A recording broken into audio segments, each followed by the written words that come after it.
If you do Like, it a second, it doesn't feel right the it second, don't if feel having to right. repeat it. It feels disingenuous the second time. So we're just waiting to see ourselves pop up on the EO Zoom thing, and then when that happens, we're live on all sides of the universe together. Shout out everyone that did come through. Yo, a Imagine the bunch of people. universe. Imagine there's some like aliens in fucking the next galaxy over. Hey, Hey, salutations, ladies and gentlemen. We are back with another episode of the Prspctvs podcast. We are your hosts. My name is Litttyy Bro Flacko. To my side is Holden Stefan Roy. Say hi, Holden. hi Holden. There we go. And we are here with a special guest. This man is the creator and originator, the fucking putter together of this show that we are presently running. This man is an engineer extraordinaire.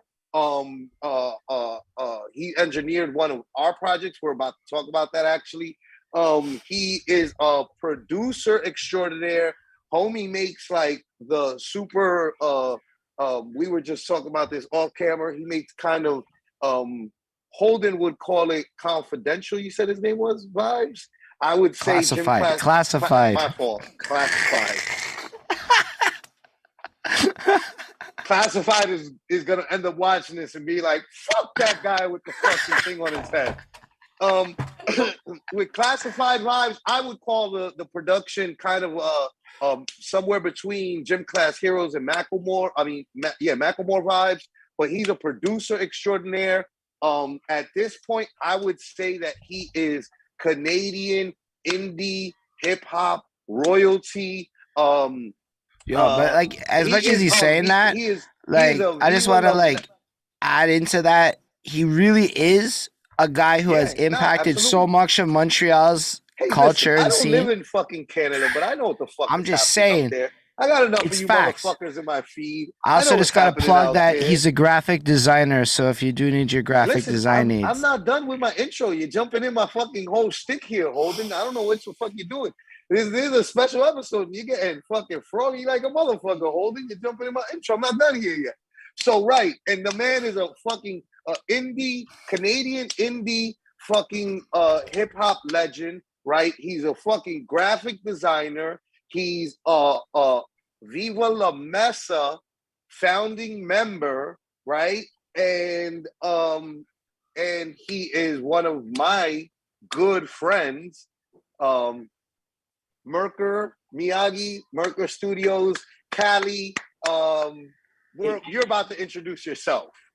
That's it, man. I can't do better than that. What do you mean? Thank you. Thank you for having me. Thank you for fucking that amazing intro. What do you Nah, Brody. after that? You gotta bow. You gotta bow. Super well deserved, right? Like we've been waiting to get like the show more stable and like having like a good uh what we've built here is on the heels of your actions. So right, usually, right, like the not usually. This is the way that the show goes. So we do our origin story, right? Which I was talking with Holden before this show, and I was like, "Yo, are we gonna do the origin dude, run it. story? Run the origin Run the story. origin story. Run it. Run the origin story." Forget who's across from the camera and just do it like he's not there. Check it. The way that this show came together, right, is that me and Jesse, right, we were working on Litttyy Bros Volume 1, right? And it was pandemic year, and we were working on Litttyy Bros Volume 1, and I told Jess, like, my man, I need you to fall back from producing. I need you to fall back from engineering.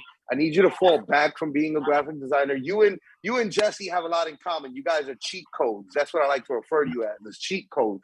And but I told him, I was like, I need you to fall back from all that and fucking focus on being an artist. I got a great engineer that could engineer this whole project for us. And I hit up my good friend Merker Miyagi from Merker Studios up in Montreal, Canada, right? Our guest today. And I had him engineer the project. And like I always tell people, you would think that Merker is from New York City because, Merker does not like to share music from artists that he works with. Because like a typical New Yorker, he's like, I'm just working with you. I'm not necessarily co-signing you. And if I co-sign one of you, I gotta co-sign all of you. And that is a very New York trait. You know what I mean? To be slick enough to pull that. And so you, Merker, did actually share our project, and you shared it with some lovely flowers. As Holden likes to say, I actually am the one that says all of this. I don't think either of you said any of this ever, right? Like this is the definitely paraphrased it, and this is how history gets told. And this is how history ends up happening. It's told by the fucking winners. You know what I mean? So like you guys are part of the winning team, so you just got to go with it at this point. So like Merker shared it with like flowers, like, yo, I've never partied in New York City, but like if I were to fucking and did coke in New York City, but like if I were to do coke and party in New York City, I'd like to do it with the Litttyy Bros. And Holden, who is your friend, Merker's friend, right? Because we're still doing the story like the regular intro. He was like, what the fuck? Merker doesn't ever co-sign nobody's shit. He doesn't ever share nobody's fucking music. So that made Holden check out the fucking video. And then Holden was like, yo, this is kind of fucking tight. And he left a comment, or actually he did a review on the album. And when he did the review, I was like, oh my God, this guy just did the most thorough review I've ever seen done on any of my music ever in the history of me making music. I was like, I got to talk with this guy. So like I left the comment. I was like, hey, like thirst bucking and shit. I was like, hey, we should do an interview. And Holden was like, I was thinking about doing that, right? To this day, Holden sustains that he was doing interviews before me, but I sustained that it really didn't matter. And like the history starts with me, you know what I mean? And so that's a gem that I never actually share in the intro, but this is a special episode, so I'm gonna share that. So AD Flacko and BC Flacko, you know? Right, that's exactly what it is. Didn't matter what happened before. It didn't matter.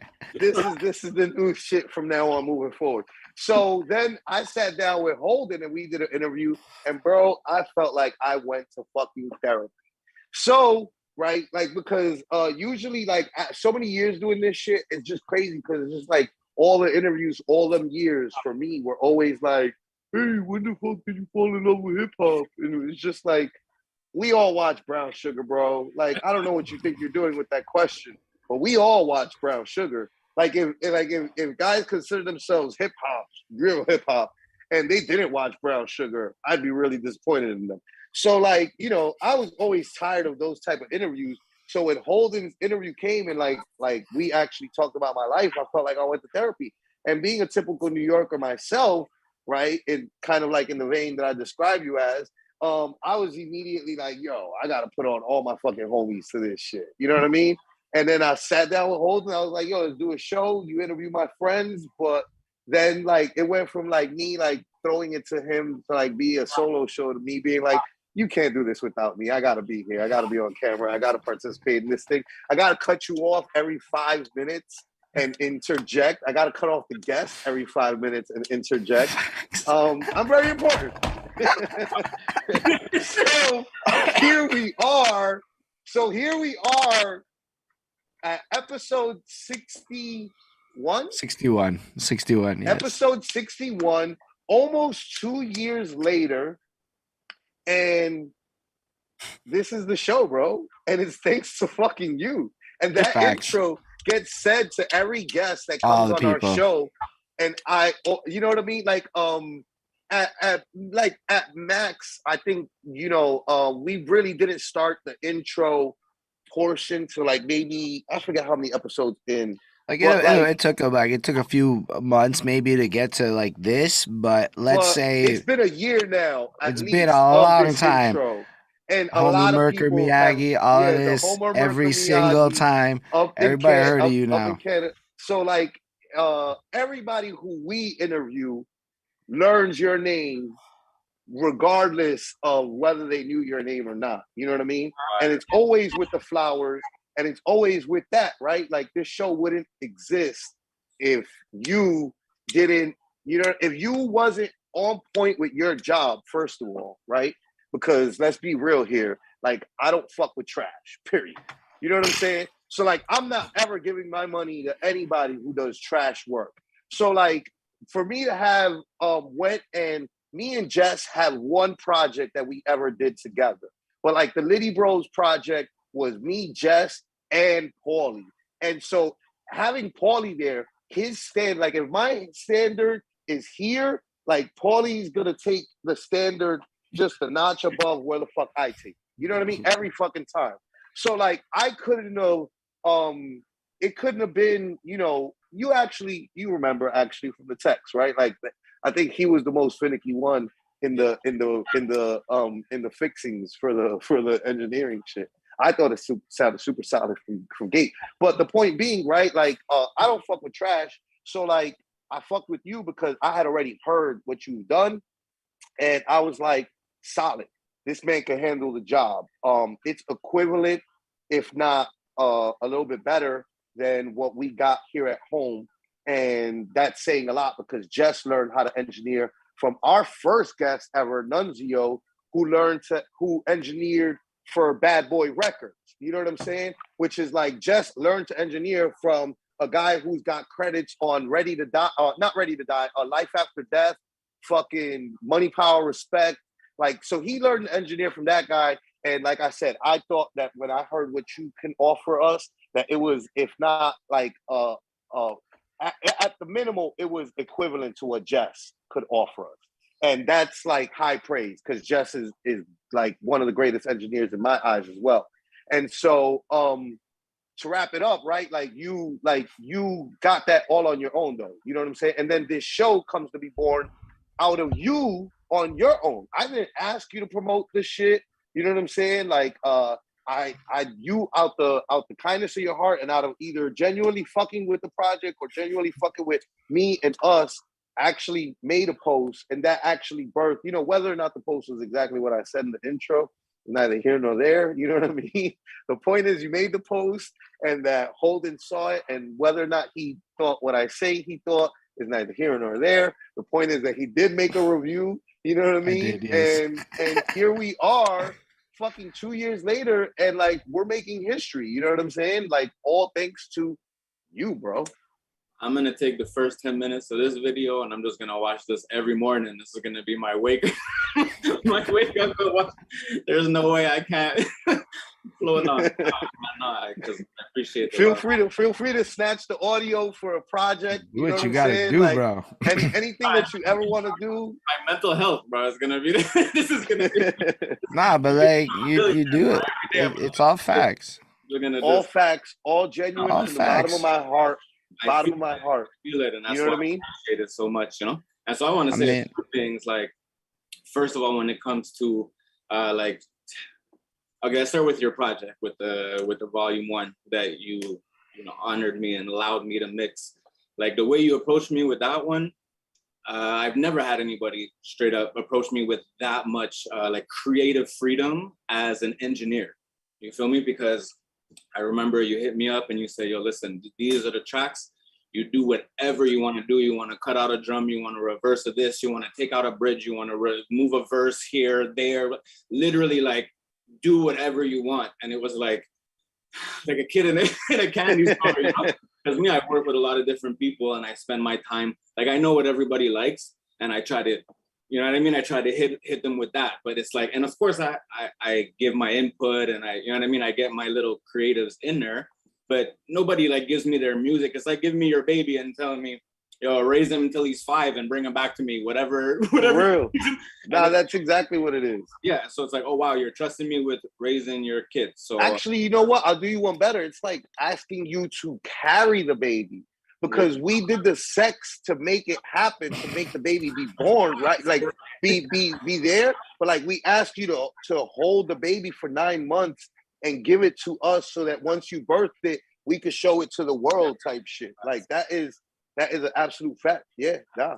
So it gave me like, so honestly, working on your project really made it feel like my project. You know what I mean? It didn't make it feel like, okay, a project I had to mix in a certain sound to, you know what I mean, to please a certain client. It was like, yo, like basically we want you to be a part of this. And I got to like put the finishing touch on it. And yo, it was a blast, man. I loved mixing it. It was amazing. And like the energy, I mean, the project, it's high energy, and me, I'm usually more low key. So it's like, and you're listening to the tracks 30, 40, 50 times. So it's like, it's like a party in the studio, just because you're bumping the tracks that much. And it's like, so yeah, so it was an honor. So for sure, when it comes down to like releasing it, of course I'm gonna share it. It's like I'm sharing my own project. You know what I mean? Like that's Word.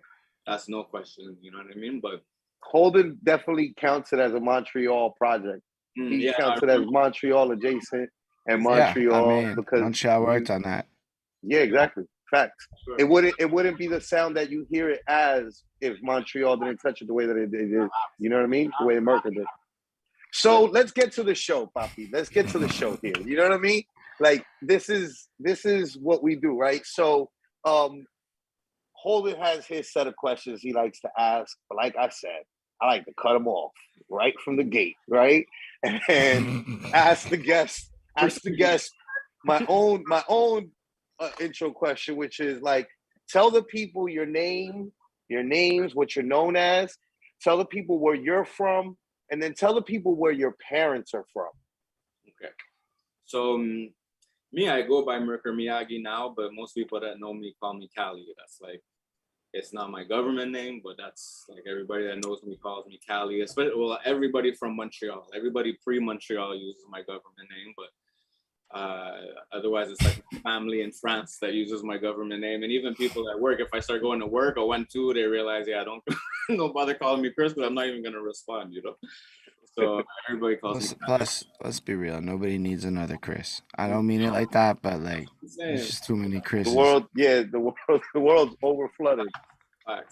So that's me, man. People call me Merker. People call me Cali. People call me Cal Juice. People call me Juice. Like so yeah, I go by many. You know what I mean? As long as it's respectful and it's not yoke, I'll respond to it. So, that we get. But and me, I was born in France, so I'm French. My parents were born in France, so I'm French.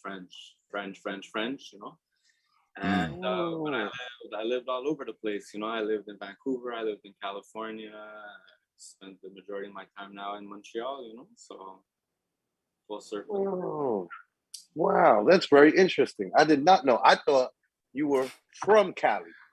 Hence that, like, we know each other enough, right? That like I know that Cali was the original, real, actual alias, and I definitely didn't ever call you Cali. I was like, oh wow, that's dope, Merker. Right? And I think that you had enough of that happen to you that you were just like, I'm just gonna go ahead and exactly. That's what bro. How many times you explain like, no, it's not Merker. My name's not Merker. It's Merker Music. It's the label. Because when I opened the Facebook, like, bro, I told that story maybe 10 times, and I was like, Merker. Okay, Merker. Like, fuck it. It's funny how sometimes we name ourselves inadvertently. Yeah, right. Exactly. Like you didn't. You had a name given to you, I'm sure, right? Actually, you told me how you got Cali, right? Like you got that when you went to Montreal, correct? And because you came from Cali. When you went to Montreal, everybody called you Cali, correct? Right.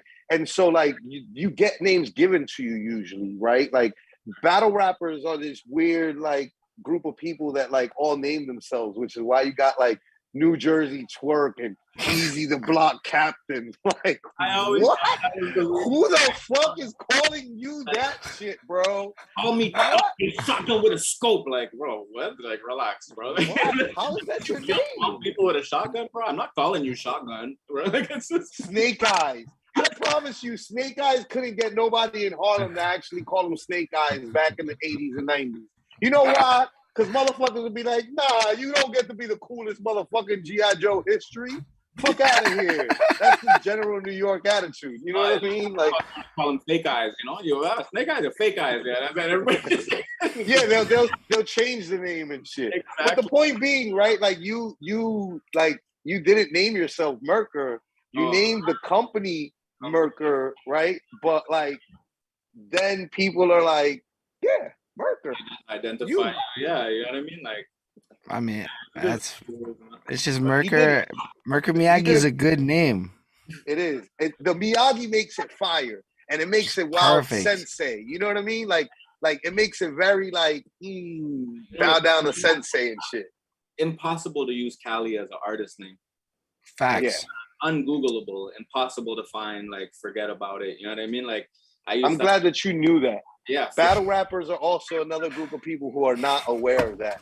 I had a guy, very talented guy, super talented guy by the name of C, the letter C and the number 4, with no dash in between, no other additives. It was just C4, the actual explosive, the same way the explosive is titled. To which I said, sir, how do you plan on being findable or Googleable with a name like that? Every time I Google or YouTube search or search C4, the letter C and the number 4, guess what's going to come up? Everything about C4, the explosive, and not you, sir. Like, you're going to be on page 1 million before I get to your fucking music. You know what I'm saying? Like, battling with everything California related, and then like Robin up, I'll do the California government, the Cali tourism sites, the fucking all of it. All of it. All of it. And then there's actually a female rapper named Cali from Canada too that already like videos on TV and things. So it's like, for sure they trademarked it and all that. This name that we ended up on was serendipitous. It was what was supposed to be. You know what I mean? All right. And so with that, right, now that we know where you were born, Holden, with his intro, can finally come in at like 30 minutes into the show. You know what I mean? Yeah, that's what it is. Sometimes it'd be like that. And shout out Brick James. It never is this long. It's a special episode. It's like the homie Merker. Plus, like, I keep me and Merker already did one of these things that went like several hours, so I'm okay with letting you, like, we already been here. Facts. And I get to chill with the mans, like. He made that shit for like we got a connection. But still, shout out Brick James with the comment. Google C4, then you get put on a federal watch list. So it's not even good for your fans, bro. It's not even good. No, but every time Holden hits me up and gives me props for starting the perspective for the origin story and my part in it, whatever, you can ask him me. I always throw back to him and you guys, because you guys made it happen. You know what I mean? Like, I shared a thing, yeah, okay, but he clicked on it, he linked it, your guys' energies matched, you know what I mean? Like, you guys did that. So as much as I'm honored to have like played a part, I feel like I don't like, none of the credit goes to me, the credit goes to you guys. I've been doing this for 2 years, you guys have been grinding, you know what I mean? I shared a post where I got, but it's like part of it. I shared it. I appreciate that, but still, it's just that butterfly effect of things. Had you not, like, life would be different. Had you not, this might be, we might not have ever. And given how impactful this has been for my life and things like that, it's like, man, I don't think you understand the implications of the actions. Yeah, homie's life has definitely changed. You know what I mean? Like, he went from like interviewing like, the friend of his from like Montreal that's got like 10 views on a video to like interviewing fucking Immortal Technique and shit. You know what I mean? Like, it's a serious jump, A little bit. Holden, all love to the people doing that. You know what I mean? Like, it's not random. Yes. Because you said you guys started for sure, but that fucking 125 interviews that he did do before. We're about 200. I'm gonna say I'm about 200 total now. 200 total. He had no interviews before I was interviewing. That's not even facts. That's not even facts, bro. I know 200 people that talk about doing interviews. You know what I mean? And I know one person that's done 200 interviews. So it's like, that's the difference. You know what I mean? Bars, son. Merker with the gem. Nah, but Merker even came through early on, and you gotta understand that. Like, when I got started, not like everybody was trying to jump on some shit, right? So the fact that Merker came through, it was right around when we started. I think it was January, and like, All I know is that having his name amongst some others really added a lot of local credentials to what I'm Right. doing and made more people willing to come through. And again, if you not done that, things like that, it wouldn't be where it is. I It remember wouldn't have. you telling me that you directly got to something you by Merker opened the door for you to interview some Montreal like legend or like OG or something like that. I Shit, remember I you can't telling even me something remember like that who, earlier on. but definitely it's helped. I'm not even gonna lie. Merker's name come up in certain conversations. Oh shit, Merker's cool with you. It's an actually useful name. It's a useful name to drop here and there. For me, I think I don't co-sign nothing just for the sake of co-signing. I saw the interviews that you were doing, and just like Flacko, man. It's like I've been at the interviews, and it's like there's nothing worse than getting interviewed by somebody that doesn't know how to interview you. And your shit was fire. Like you actually give people a chance to really like give their story and talk and be themselves. And there's nobody really doing that in the city. So I mean, like there's other podcasts, whatever. I'm not saying Yo, shout out nobody. J7 be doing it. Yeah, no, I'm not saying there's nobody, but I'm just saying I saw it and I was like, okay, yeah, I fuck with this guy.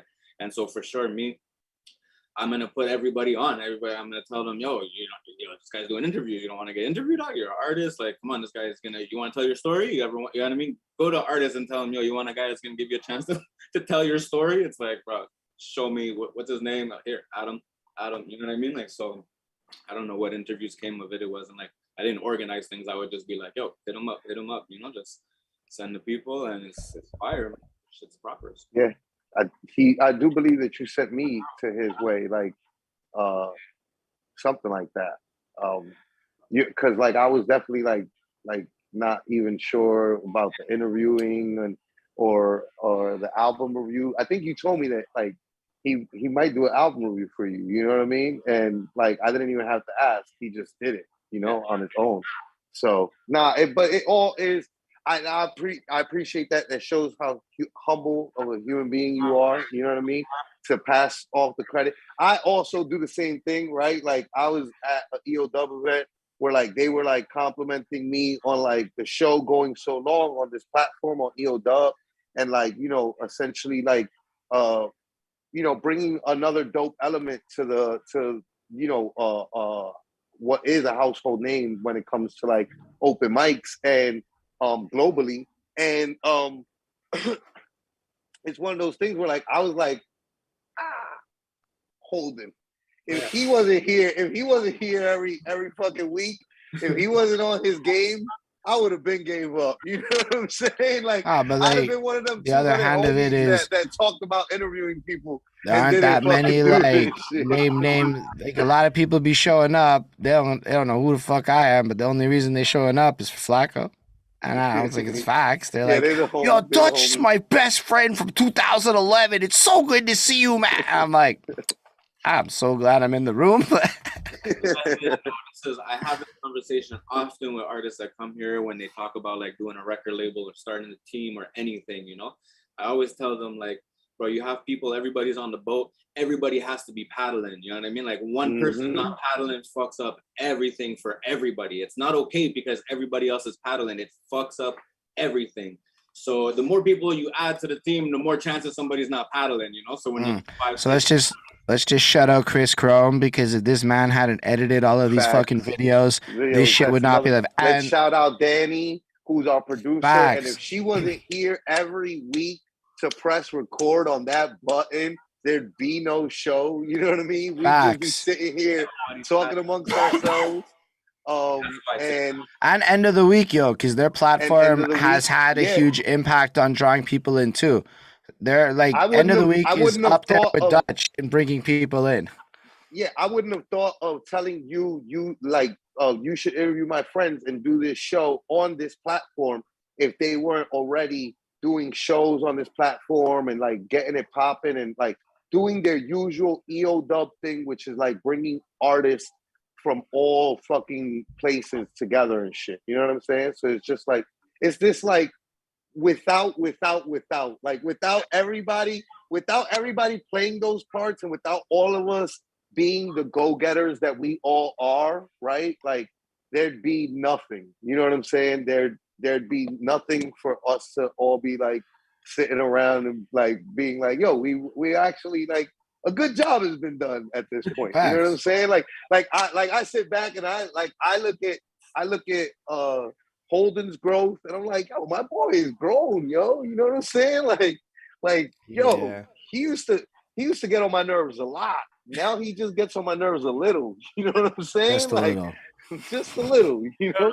Like everybody gets on my nerves just a little. So it's just like, like now you're family and shit, you know. Like, but like no, really, I've seen him grow as like an interviewer too. You know what I'm saying? Like, too. So it's like, I wasn't joking and shit, right? It doesn't take away the comment. Make sure the food. But no, dead ass. Like I've seen him grow as like an interviewer. I've seen him grow as an artist, right? Like homie was not like the performer that he is now. You know what I'm saying? I feel like I've seen him like reach I don't want to say a peak or a zenith, right? But like he's hit a stride. He's hit a stride. He's starting to hit a stride. You know what I mean? And like I see myself like I'm like, yo, definitely wasn't an interviewer before this show. I'm just the guy that I am. And I don't know if I'm necessarily like a great interviewer yet, right? But like I think at this point, I'm like, I think I could add interviewer to the list of things that I do. Like I legit do this at this point. You know what I'm saying?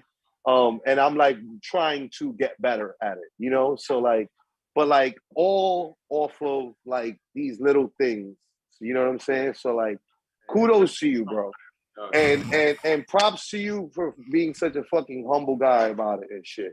Holden, get us going. All right. So yeah, we're gonna do that opening question. Classic opening question. You may have had it before, I don't even remember, but let's just pretend you never heard it. So that's a whole story. It starts off with my girlfriend. She'd be washing the dishes one time. She got her phone out and it's playing that Black Eyed Peas song. I got a oh my gosh, I couldn't make high notes all week. It's so good to have my voice back. But anyway, so she'd be like doing the dishes, Black Eyed Peas song, and I'd be like looking at her and I had to stop. Like, when in the fuck did this song become chores music, right? Because if you think about this song, run it back to like 2010, basically this shit is like middle of the night club music. Everybody's celebrating, everybody having the best time of life. Run it to today, and it's a song that you put on when you're doing some boring, monotonous stuff like chores, where you want to run it back to the times when you were celebrating and having the most wonderful times of life. But unfortunately, you know, you're doing chores. It just got me thinking about the cycles of music, because like music doesn't change, but we change so much as people that the context of our realities evolve so much. And it got me thinking about the little ones.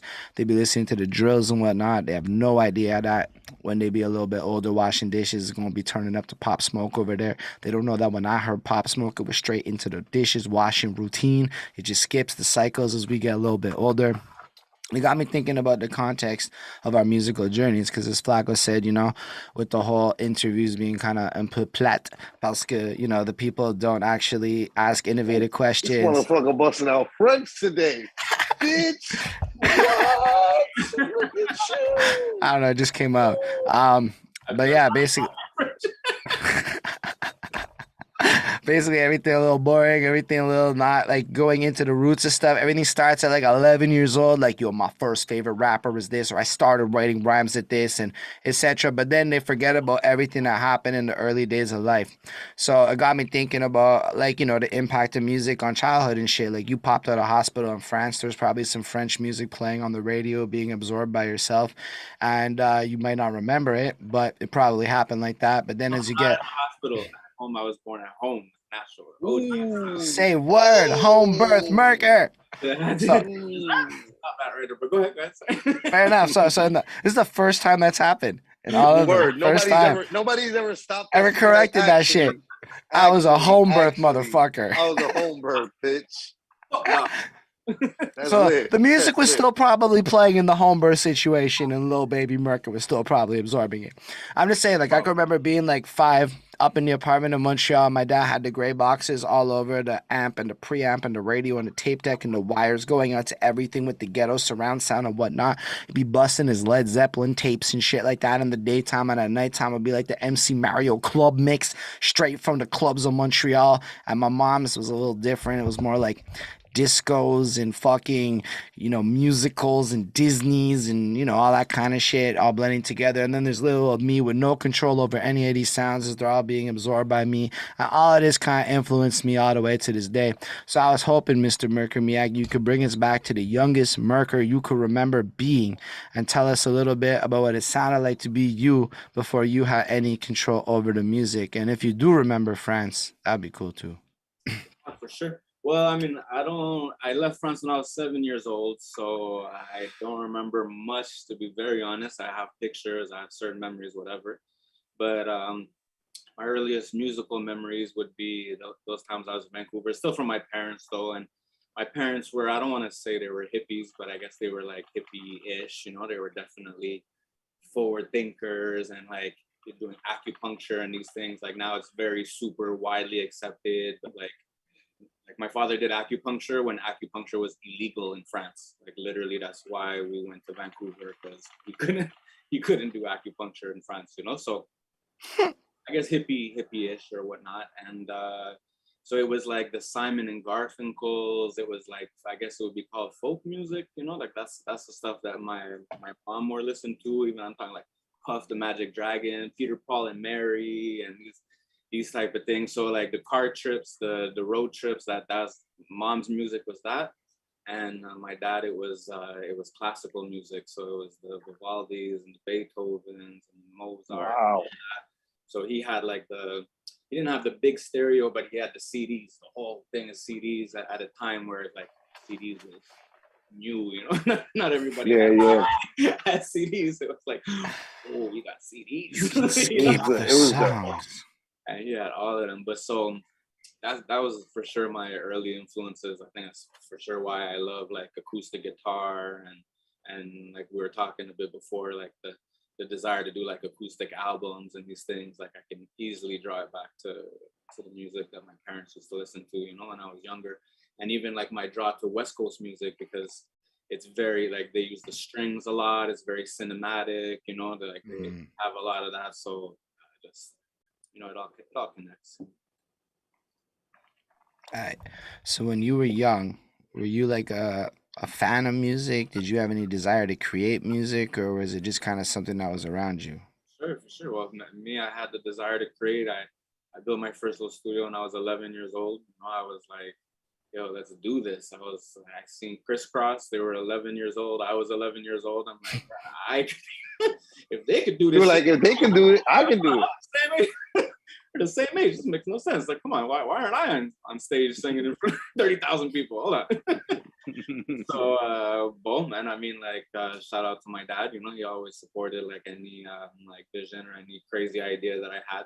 Must have overheard this or seen me have this desire. He got me rock, rap, and roll. It was like a early beat making program for the PC, like simple loops you put together, but it showed me like the 4-bar structure, the 2 4s make it 8, the chorus, the whatnot, like it was super simple. And that's when I started making my music when I was 11 years old. And it was like, yo, this is what I want to do. There's no. So before you were 11 though, were you like already leaning that way? Basketball. Yeah. I was gonna say music, but until then it was Kung Fu was my first, like I wanted to be like Bruce Lee. I wanted to do these, and that was my first dream. My second dream was basketball for sure. I grew up watching. I could see that. I believe that. Knowing you, yeah, for sure. Classic ballers, so like that's like for sure. It was I want to be a basketball player. And you saying classic baller made me think of you like as Bob Cousy and shit, like in short shorts with the black and white shit, like doing like a in those days, very NBA. I can do that. That's the ball. I can hang with the pro. Nowadays, I can no. So, question: what was the thing for you back then? Was it like comic books, cartoons, video games? Was it all three? What was the ones? For sure the video games, you know what I mean? Like me, it was for sure video games. I wasn't too much like, because I leaving France when I was 7, like the language. So like I learned from TV, but I wasn't like super into cartoons at an age where I guess I would have been into cartoons because I guess I didn't really understand them, you know? So I was still like learning and whatnot. So I didn't do cartoons too heavy, but It's not like France classics, like some French shit. Too, yeah, when I see them like Cité d'Or and these things, like there's a 1-2 like French cartoons that I'm like, oh, I remember, but that's like probably my brother was into them, so I remember like seeing it on TV. It's not necessarily like really me into them. I was too young, you know what I mean? Like, but video games was it? Games for sure. You know me, I'm from the Blockbuster era. You know, the best night is that Saturday night when your friend comes to sleep over. You're getting the chips, you're getting the soda, you're renting the 2 video games, you're up all night playing. You got 2 controllers. It's like, bro. Yeah, no, that's lit. That's a lit night. What console were you on? So me, we wanted a Nintendo so bad.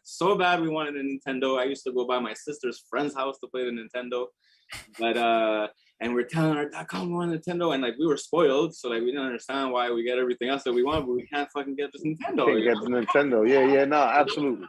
Totally understand. There's that one. Totally understand. And then one Christmas we open under the tree, and it's a Sega Genesis game. But it's the game. It's just the game, you know, and so my dad's like, oh, isn't that what you say you wanted? You wanted to? I'm like, no, you know, you think your parents are so stupid. Like, this is the game that goes in the machine. In the machine. You can't play the game. Like, come on. You know, like, oh, that is so stupid. So you just got a game, no console, you just got given a gift. You got given a gift, and like you're like so excited. Tricks are for kids.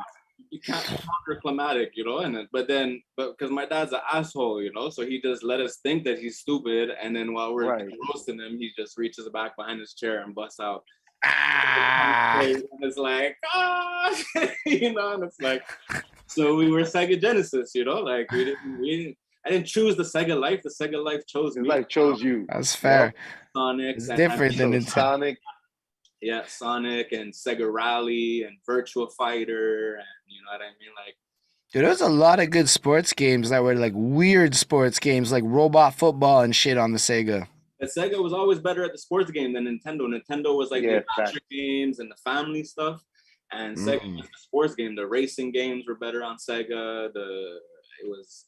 And then wasn't there a split between the fighting games? So like, wasn't Mortal Kombat strictly on Sega and like Street Fighter strictly on I know they got released on both because I don't know. I think Street Fighter you couldn't get on exactly on Sega. Yeah, Street Fighter was on Nintendo for sure. I played that shit on the Super Nintendo. Mortal Kombat was on both because I had it, and I remember I was so excited because I couldn't get Street Fighter. I used to play Street Fighter at the arcade, so like, I'm an arcade kid. You know what I mean? Like, all right, we're going to the arcade and we're playing Street Fighter all day, and you know what I mean? Like, Brick James in the comments like X-Men on Sega was dope, and NBA Jam too. That's NBA Jam was pretty fucking lit. Both those are facts. Also, if it wasn't Sega. I was gonna say Marvel vs. Capcom, but that was like that's a little later. I think that was Nintendo. That was Nintendo, I think actually. Yeah, Capcom. Right. Capcom. Yeah. Yeah, but NBA Jam, that's an arcade game. It was cool that you could play it at home, but these are arcade games, you know. Same thing with the Ninja Turtles. Right. You have to play it. So you have that like distinction where certain games be like an arcade game and they don't make sense on a console. Because like I never played none of that in the arcade. For me, these are all console games. Yeah, no, well, because the arcade, I don't know, there's a certain vibe, you know, when you get the he's on fire and all that, you know, like yes, like a movie in the theater. You're on fire by yourself. Yeah, you know what I mean? But like at the arcade, everybody's around you. He's on fire, and you're like, "Yeah, bitch, I am." I don't know. It's a vibe, you know. And you're moving, you know. You're playing. You're standing up as opposed to like. Facts. But so like I noticed that. So then before you were playing sports, you were gaming all these sporting games, or was it at the same time that it like kind of kicked off for both? Probably same time, because that's what I was gonna say. Like me coming from France, like those times it was soccer. Like basketball wasn't the international sport that it is today. Like Right. it wasn't even too tough in Canada those times. You know what I mean? Let alone France and whatever. It was like there's handball courts everywhere. There's soccer fields everywhere. That's what they play down there. And so me, it was weird because I was never into soccer, and I moved to Canada. Crazy that there's handball courts. Like I'm like, wait, what? Like at a school, like you'll have handball courts. You know what I mean? Like they play handball heavy, like heavy. Well, but now ball is big. Now ball is international. I'm sure all those schools has basketball courts too. Basketball courts, yeah. At the time they didn't. And me, like, I don't know why my dad bought me a basketball hoop. I don't know if I said something or whatever, but bought a basketball hoop. We strapped that bad boy to the balcony, and it was like, for me, it was basketball. Like, I just loved it, you know? And like watching Michael Jordan come fly with me, these videos, like I used to literally watch them, and then I can say their narration straight through 45-minute videos, every word, because I can't tell you how many times I watched it, because it's like just fire, you know? Like, I don't know, then basketball was like, now basketball is big again, but basketball have fell off. Like after the Michael Jordan era for a while, basketball kind of fell off. Now it's been hype again for the last little while, so that's dope. But like 90s basketball, it was a different thing, man. You hear that NBC shit on Saturday, the games are starting. Oh shit. Yeah. Yo, Gremlin be saying that Merker can shoot that rock. Oh, facts. I'm out here because I was always slow and short, so I had to shoot. I love playing ball, but I was short and slow, so yeah, that's where I got my job, man. You know, you get in where you fit in, right? So then what makes you, so you see Crisscross and decide, fuck basketball, I'm gonna go rap to 30,000 people because I deserve everything Crisscross has. Right. And then you get yourself the production set up. I don't remember the name, rock, rap, and something beat making. And so so you start making some Crisscross sounding stuff, or what kind of vibes are you on when you're like 11? I don't know what I'm doing. I'm doing some ABC rhymes, doo-doo stuff, just doing whatever I can. No life experience. And this is in Vancouver, right? Yeah, exactly. You know? I love how we all start off with doo-doo rhymes. I love how we all always kind of like, it's like, well, rap about what you know, I guess. And all little boys know about is shit. Like, I don't know anybody who just decides to play basketball and just starts swishing threes, you know what I mean? Their first day on the court, right? I don't know anybody that does that. So I think it's like that with everything, you know? But you start, I just did a 1-2. And then, you know, like I went with like, I wanted to like, I got the turntables, I wanted to like scratch and all that, but the DJ thing never really caught on for me too tough. And it was really the rhyming, you know? So I mean, I'd get the instrumentals and the acapellas, but it's like I want to do my own bars, you know? And, were you like making your own instrumentals, or were you getting them? So no, those times early, like after the program, like that was the early days. And then there was a time where I was just going on industry instrumentals. And then I got like into the actual, like I got my first keyboard. And where would you get these industry instrumentals from?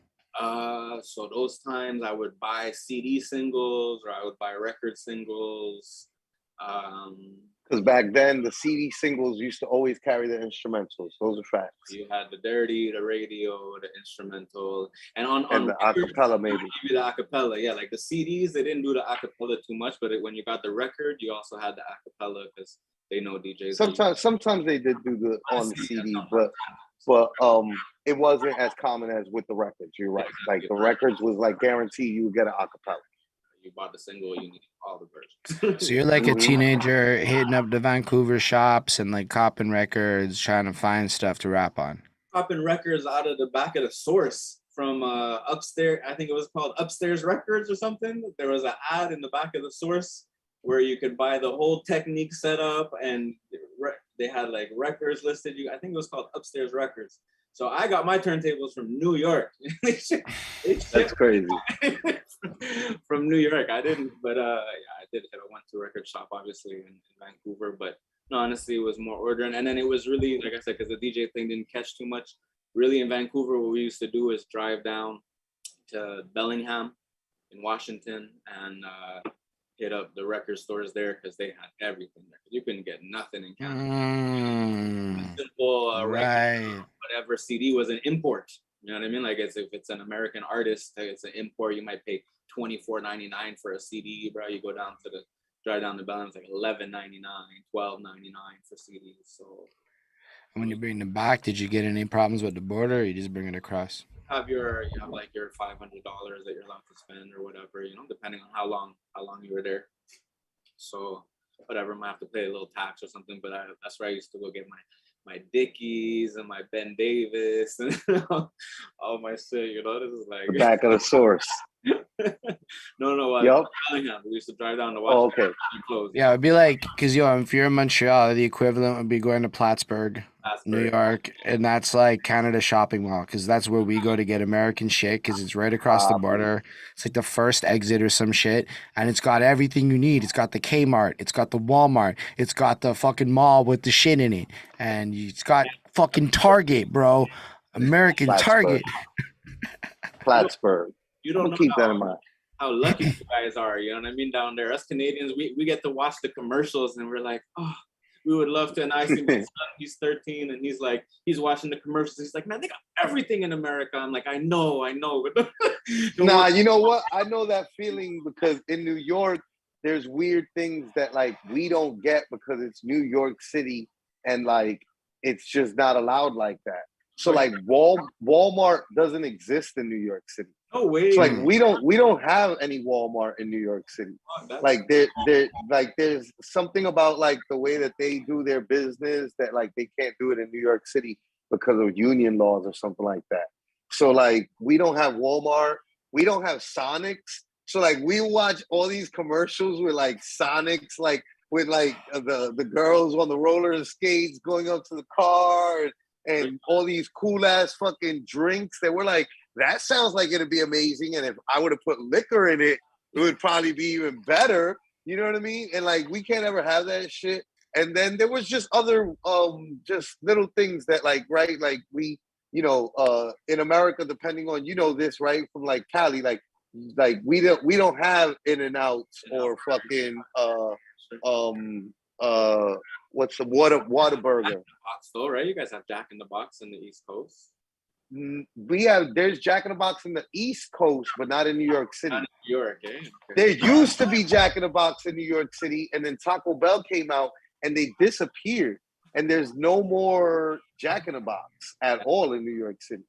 But maybe somebody from New York City could correct me. I don't know, but I don't think so. I'd be all over the city. I don't ever see that shit. You're sitting in New York, though, you see these Sonic commercials and you can't eat Sonic, but then you can walk out and you have like 300 different restaurants to choose from. Yeah.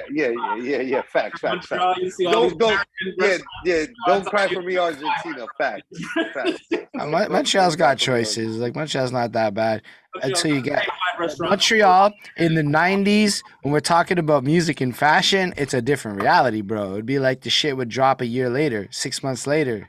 Like it wouldn't drop. No, that's a fact. That's a fact. I know that for a fact. I know that like Canada as a whole was getting shit lately. Like shout out Sarah Connor saying they put Jack in a box and bounced. Yep. Yo, the thing is, because when I was young, I used to visit my family in France, obviously, fly back and forth. And so I would see, I'm talking about like, these are the days where movies would come out like a year later in France. So yeah, Canada was a bit delayed to America, but then like France was like a year and a half behind. So like when I came with my music and my mom, you haven't seen this movie, and we were like from the future, you know what I mean? Facts. And like people don't understand that the internet changed all that, you know what I mean? All that changed all of it. Instant. There's no like, nobody's a year behind anymore, man. Nobody's a year behind anymore. Absolutely. Let me tell you something. As New Yorker, though, right? Like that's from those eras, right? And like as a New Yorker, we were in the future all the time. You know what I mean? So we were essentially the future setters and bearers, right? So like to go from like being the like we go places and we get that like feeling of like, oh my God, you're from New York? Like, oh my God, let me see all this future cool shit that you have, right? To like essentially So like essentially just everybody online like laughing about like us with the Timbs and the black Air Force Ones and like just like mocking New York culture all the time. It's like, man, this is some bullshit. Like, I want to go back to the good old days. Like, I want to go back to everybody being in the Stone Age and us being the torchbearers, because I can't bear to like sit here and be fucking laughed at by like some guy online that like I know, you know. But like Merc, you know, because I know that like you know, right? That I know that you know that we know where we come from, like our friendship. So like I know that you don't like corny motherfuckers either. You know what I'm saying? And we can identify them, right? So and there have been, you know, plenty of those people like all around littered that you're just like, you know, like this motherfucker's posting that, like, you know, it's like fucking memes, you know. It's cool, I get it. It's the internet, but it's also like, look at the guy sharing this fucking meme, especially when I'm a New Yorker and the memes about New York.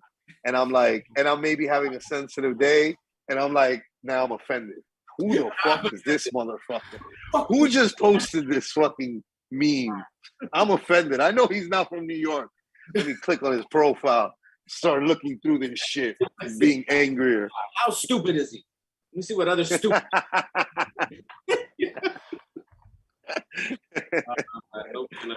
People, but that's the thing with the, you know, with all the online stuff, people expose themselves, you know, because yeah, you could just speak freely, and then it's like, oh, that's what's on your mind. Oh, okay. Word, facts. No, big facts. I mean, that's definitely where like probably like if I put a percentage on it, like I would imagine more than half. So like somewhere between like 60 to 90% of like my traffic and like situations on my page stem from like somebody just like posting some shit in my timeline. And I'm like, look at this motherfucker. Can you believe this dumb son of a bitch right here? And then everybody comes and laughs, and everybody's like, you got a blue screen the same way you're blue screening the Litttyy bros in the back there. You blue screen the statuses, and you just roast these people in person. Because I think actually, that could be your TikTok play, dude. Yeah. I know. Yeah, like on a real tip, if you did that on TikTok, a million followers fast. You stupid thing, you just fucking screenshot, throw it on the blue screen. Holden, million followers. Relax, Holden. Nah, I'm dead ass, man. I've watched you roast, bro. You don't understand how much time I've lost because you decided to get mad at somebody and they don't know you. They don't understand you. They don't know that you're doing this for fun, like a cat playing with an animal and shit. And they're the animal. And then it's 74 fucking comments later. And I'm sitting there like popcorn Michael Jackson guy not posting because I'm supposed to be working. And it's what it is. And it's highly entertaining. I'm telling you, it would be a viable thing. Yeah. Fact. Imagine reaction videos, TikTokers, and people would come back at you and be like, who the fuck is this Hodunk Alabama motherfucker? Because then you start responding to the comments, like how they do, you know what I mean? They make the video, yeah. Comments, it's over, bro. Like, it's done. I'd watch that all day long. You keep getting banned on Facebook, you be doing it on TikTok and blow up and cash out. You know bans, dude. Facts. I guess next time I get banned, which will definitely be soon enough. You know what I mean? I was already posting, like in the last 24 hours, I posted so much, and I already am like, damn, is that gonna come back and bite me in the ass? Are they gonna like ban me for that shit? Who knows? It's the mental health. I need to take a break from social media, people. Like, how fucked up are you in your life that you can't, like, I don't know. It's like, I don't understand that. I say this shit all the time, Merker, bro. I don't get it. You and me, we're on the same page with that, bro. Because I'm like, what the fuck? Like, what? How much are you putting into this shit? Yeah, like it's like, you know what it's like to me? It's like when Breaking Bad, the TV show, was happening, and when the Walking Dead TV show was happening, there were these like conversations happening online of like people like being like questioning, like, oh, like it's not right to be rooting for Walter White because he's a bad guy because of X, Y, Z. I'm like, the fuck? I don't care. I want fucking Scarface to win. I want the bad guy to win. And the badder he is, the more I want him to win. Like, what do you mean? And like talking about existential questions about The Walking Dead and like the wrongness of like killing your friends if they turn into zombies. I'm like, what? What do you mean? In a fictional world where like people turn into zombies, yo, fam, you're not biting me. I'm not letting you bite me. As soon as you turn, it's a bullet in your head, bro. It's a wrap, and I'm not feeling bad. I'm like, yo, my friend is dead and gone already. As soon as he turned into the monster, like I don't feel bad about putting a bullet in his head. That's a very like, fair point. He's gonna eat like, you. There's never a cure in these fucking movies. Like, where's the cure where the guy comes back to life and he's just regular again? Where do these powers like? Where does this even like? How did you get here? And it's entertainment. It's entertainment, right? Like, I don't know. Do people watch too much television? For sure. But when you feel like you're watching too much TV, you just turn it off, right? It's like turn it off, bro. You turn it off. You take your break, right? I'm not saying, but like, how is it such this like strain on you that you need to like? It's like it's algorithmic, so you got to be asking like, what are you doing on social media to get fed this kind of shit? Like I'm highly entertained by social media. It entertains the fuck out of me. I have to stop because I have to do things in life. It's not like it overwhelms me. It's a joy. I have so much to do, and then I have so much to actually do that I can never actually overdose on social media because my life won't allow me to, right? Because like I got a job, I got a woman, I got actual friends that I actually love and I actually want to keep up with in real life, actually. So it's just like there's all these things that are actually happening that it's just like social media is really not ruling my life. And it's just like, you should probably like think about all the other things that you're like failing at instead of like blaming social media. It's not social media that's failing you. It's you that's failing social media. You're just a loser. It's not social media. You're just a loser. I mean, I mean, it's facts. I mean, like, but straight up, it's like, you know what? I don't know. Okay, I'm following this this post because there's this like engineer that's trying to like sell this like way to make more money as an engineer and a producer to like basically encouraging people to stop selling themselves short and like, bro, stop charging $200 for mixes and shit. Like there's clients that pay $1,500, $2,000, and like this is what you want to be doing. So he has his post and it's an ad, you know, he pushes it so it's in front of random people. And bro, these engineers that are commenting on this, it's like you can just see like failure. Like, or just by the comments, he's like, oh, Phil Collins said that there's no money in producing and whatever. And it's like, bro, I know a 15-year-old that just make 10 bands like producing the beats. Like, what are you talking about? Yeah, they're not meeting up with Phil Collins and breaking them off of 50K anymore. That's those times. But I'm like, money to be made.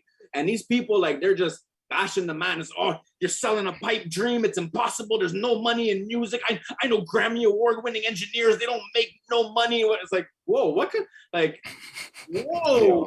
Like, it just so lost. But again, like you said, though, like, bro, like you can tell by the comment, the type of, like, you can tell that you don't actually have any actual knowledge you don't have any actual friend in the music industry. Because if you had a friend in the music industry, they tell you about, like, even if, like, let's were to indulge their fantasy, right? And let's were to say streaming is killing music and they're not getting paid like that, right? Right? Let's were to say, right? They should have ideally already been established themselves beyond the one song to the point that they can have other streams of income coming in. So even if, right, they're not like primarily making their money off of like a record or let's say engineering, which is like, I think you're like super lost. So you don't know like how much more valuable engineers are than the actual artists. Like, and like how like the other jobs I'm saying is my engineers in, like, movies they make money, TV shows and just fuck making commercials and shit. There's all sorts of random usage for engineers that like people are totally unaware of. It's like, you know, what do you mean? Like you like Julian Frazier right quick, because he had me there doing the show Bars Up, where they're like fans are spitting and they're trying to give the producer some shine too. And I went to go do that, and just randomly driving up there, I was thinking about how dope it is that like even everybody wanted to be a rapper 20 years ago, but everybody that wanted to be a rapper now, they all either like do videos or they do marketing or they do, you know what I mean? Like they found like a lane, because there's so much more than the rapper. Like for every one rapper, there's 50 positions to fill around, from the engineer, the producer, the marketer, you know what I mean? Like there's all these different things, and it's so dope that I feel like nowadays people are really embracing that, and so many people are doing different things instead of just saying, I want to be a rapper, I want to be a rapper, I want to be a rapper. It's like, okay, that's cool. Right. It's like, get in where you fit in, you know what I mean? Like, and you can rap the whole time, and if it pops, it pops. But it's like, bro, there's money to make out there in this music game. Like, you don't have to go and, you know what I mean, dig a shovel, dog. Like, you can make money in the music game. It'll keep you around music. Okay, here's what I don't understand. Where the fantasy of being a broke artist makes purer art or some bullshit, and I don't know if that's popular in New York, but it's damn popular here. A bunch of popular motherfuckers everywhere, bro. Well, it's like, yo, it's popular amongst everybody who's unsuccessful. like, here's the thing. Since I've been an artist, like taking it serious, I had a full-time job the whole time, and I've never suffered or starved as an artist. And I'm still comfortably making art to this day. Well, so I don't want to cut you, but the thing is that it's the excuse makers too. You know what I mean? Like people use being an artist like as an excuse to not like strive and be successful in any other facet in your life. It's like, I'm sorry, man. Especially as a rapper, it's like if you're just rapping all the time, it's like when are you living, bro? Like you need to live so that you have something to rap about. You know what I mean? If you're literally in the studio 12 hours a day, every day, or you're gonna start rapping about the different foam insulations and the inches of the pattern of the, you know what I mean? Like, cause bro, this is literally all you see all day, every day. It's like, oh, you have to, and that's not, and that's not what and living is that's what's actually what music's about. Like music, period. Like that's not like that's not just a hip hop thing. That's a every genre thing. That's since the beginning of music, because like the same way that those same people, right? Like I think we all know and have been online enough to know the people that say all the same typical things.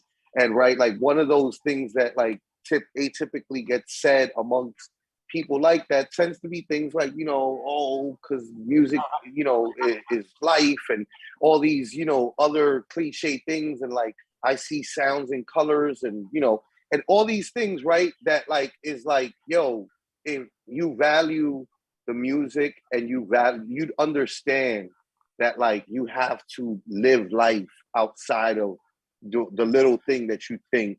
You know, it's just hip hop did a great job of encouraging that mentality more than even any just other to add genre to that, ever did right? before. Like, wildly the thing is people be mad that nobody wants to listen to their music, because at this point the production pipeline's easy. You can make a song, everybody can make a song, but how you supposed to know what people want to listen to? Because at the end of the day, people, not you or me or your peers as artists, because people go into this funnel where all they ever do is send their tracks to their artist peers. So all they ever hear about is artists and engineers, blah, blah, blah. Nobody ever goes and goes, yo, people, the regular non-musician types that you're trying to effectively move your product to. Like if you were a drug dealer, these are the users, right? So you never go to where they are, so you have no idea what they like or the environments they consume music in. Because, yo, most people are not just sitting there fucking with headphones on, studying every bar on a fucking thing. That's not how people in regular life consume music. Hell, that's not how you work out to music. Like, there's so many contexts beyond just the like hip hop perception of the purest music thing. It's like, nah, like, yo, I was out and like, yo, you're at the Caribbean festival with booties in your face. Bro, fuck a rap lyric in that moment. There's booties in your face. Holden's been outside now. Holden's been outside. He's like, yo, it's like Atlanta, like crunk music. I didn't get the Atlanta music being in Montreal, Atlanta music blowing up. I was like, okay, I don't even do the club thing out here, so I don't, you know what I mean? Like for me, I hear that, it's like, okay, it sounds good, but whatever. Until I was in a strip club in Atlanta and the music is playing, you're like, it's like the whole thing comes together. Now it's like I can appreciate it because I understand like where it comes from and like the environment that it was birthed out of. You need that. You can't play Jay-Z for 12, you know what I mean? Like 12 Jay-Z songs in the strip club in Atlanta, the vibe would be dead. Yeah, no. If you hit that Atlanta music, it's like, okay, this is perfect. Unless you're in New York, apparently. I was in a strip club a couple weeks ago that played the fucking Locks. The fucking Money, Power, Respect Locks. Because Mossberg was in the building, which is like a D-Block affiliate and shit. And like, shouts to Mossberg. Like, I'm not knocking him, right? But like, I also, and also like, smooth move. Like, you know, let me be honest, right? Like, let me not do it like the intro and shit, and like blur the lines of history and shit. But like, the strippers were in between shifts. So like, there was changing, like a majority of the strippers were changing shifts. So they weren't even there. There wasn't nobody like on stage really. Listen, I'm trying to put up money that at least one of those bitches had on Tim's though. There's for sure. There's guaranteed. I'm willing to put money up that for sure. None of them. What? How's it gonna work in Tim? Yeah, the heel Tims. Oh, not the heel Tims. You're playing the Locks. You gotta have the heel Tims, man. Come on. That was hilarious. I like how he froze at that exact moment too with that face. Yo, but please, I want to touch on this. Please. Holden, you said that how artists just send their music to other artists. You know what I mean? And it's like, it's a fact though. Huge fact. Where you're saying about the beginning about me not like sharing everybody's music that I work with. Okay, like straight up, I work with a lot of people on a daily basis. Every week, there's like 4 to 5 tracks that I had a hand in, whether it's producing, mixing, recording, like, you know what I mean? Like something, right? If I shared everything that I work on, my page would be a Montreal artist promotion page. And it's like, that's not what my page Hold on, it might actually be an effective one. Maybe, right? Maybe.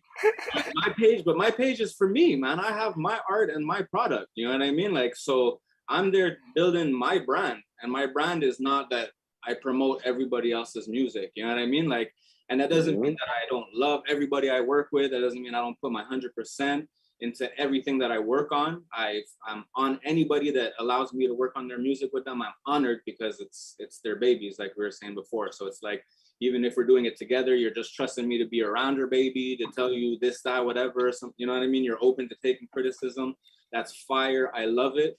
But at the end of the day, I just can't post everything that I work on, because literally that would be my page, you know what I mean? And then when I drop my thing now, it's like my thing just gets lost in the shuffle. It's like, bro, I'm trying to build up my own thing, you know what I mean? Word. Like, and straight up, I've never shared anybody's shit where like something actually came of it. So that's what I love about the fact that I shared the Litttyy Bros, and then it birthed this. That's fire, because 9 times out of 10, all the artists are watching the other artists to see who shared, who didn't share, who would keeping grudges and whatever. And bro, that's a real thing. I can post a meme and get 100 likes, right? And then I will share your music and get 2 likes. And no likes. People don't fuck with it, but because Facebook doesn't care about that. They know they showed it to 300 people already. 300 people scroll past it. It has no value. So when I put it on my page, it doesn't matter that you have like 12 people that shared it or 20 people. Facebook already it's actually kind of goofy when you see a fucking post that has 4 likes, 0 comments, and 39 shares. Yeah, you see that like that's not real. Anyways, but so that's the thing. Like, you got to make better content. You can't sit and wait up for me to share it, and me sharing it is not gonna decide your success or your failure. And if you think so, you've lost before you. And like high key, motherfuckers just don't look at analytics, because if they did, they would know that, frankly, in a good day, you'll get like 13 clicks out of Facebook for your whole network on a good day. Yeah. Fans in Montreal that has like, he gets 400 or 500 likes. He gets like hundreds of comments on his shit. His page is like a central.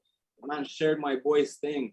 No likes, right? Like, because Facebook just buries it. So it really doesn't matter. You have to make something that, like, Holden. And even to that end, right? What does a like mean, right? So like, we did that album review for your shit. You shared it. It got a crazy number of likes, and then we had the data of the click through, right? Because I could tell you how many people watch that shit, how many people actually engage with that content, and it's like, people might like some shit, but like, what is the value of that? It's just superficial if nobody's clicking through to anybody's shit. I've legit had people to my face tell me, "Yo, I liked your status the other day," and I'd be like, "Oh yeah," something. They're like, "Oh, I didn't read it," but it's like, what are you talking about? I have constantly people talk to me about like, I like your or talk to me about a status that I'm like, I think about it and I'm like, did you even like it or engage with it? You know, like they didn't engage with it at all.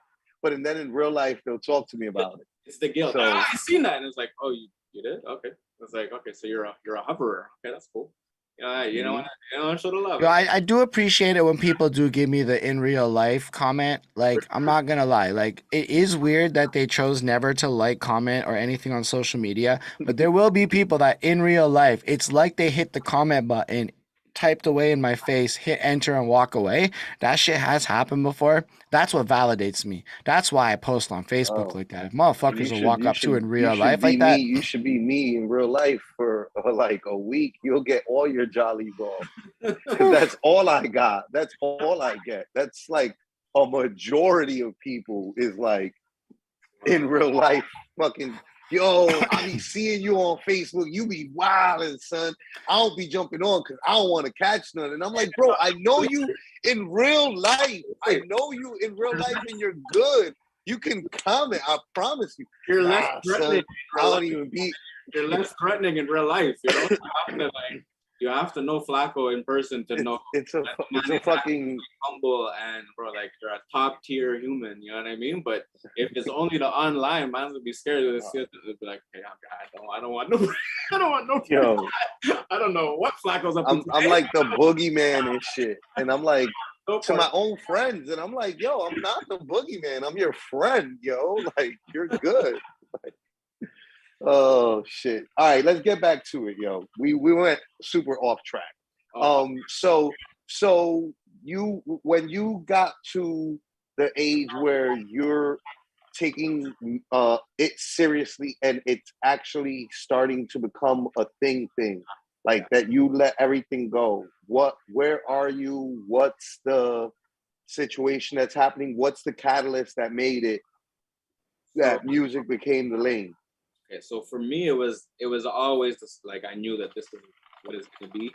When I first moved to Montreal from Cali, I didn't want to because back then there was no real like Canadian hip hop scene that was really busting like how it is now with Drake and everybody. So I didn't want to be like a Canadian artist and then have to like cross over to the States or whatever. So I was music 100%. I was investing. I was building up the studio, but I wasn't releasing nothing.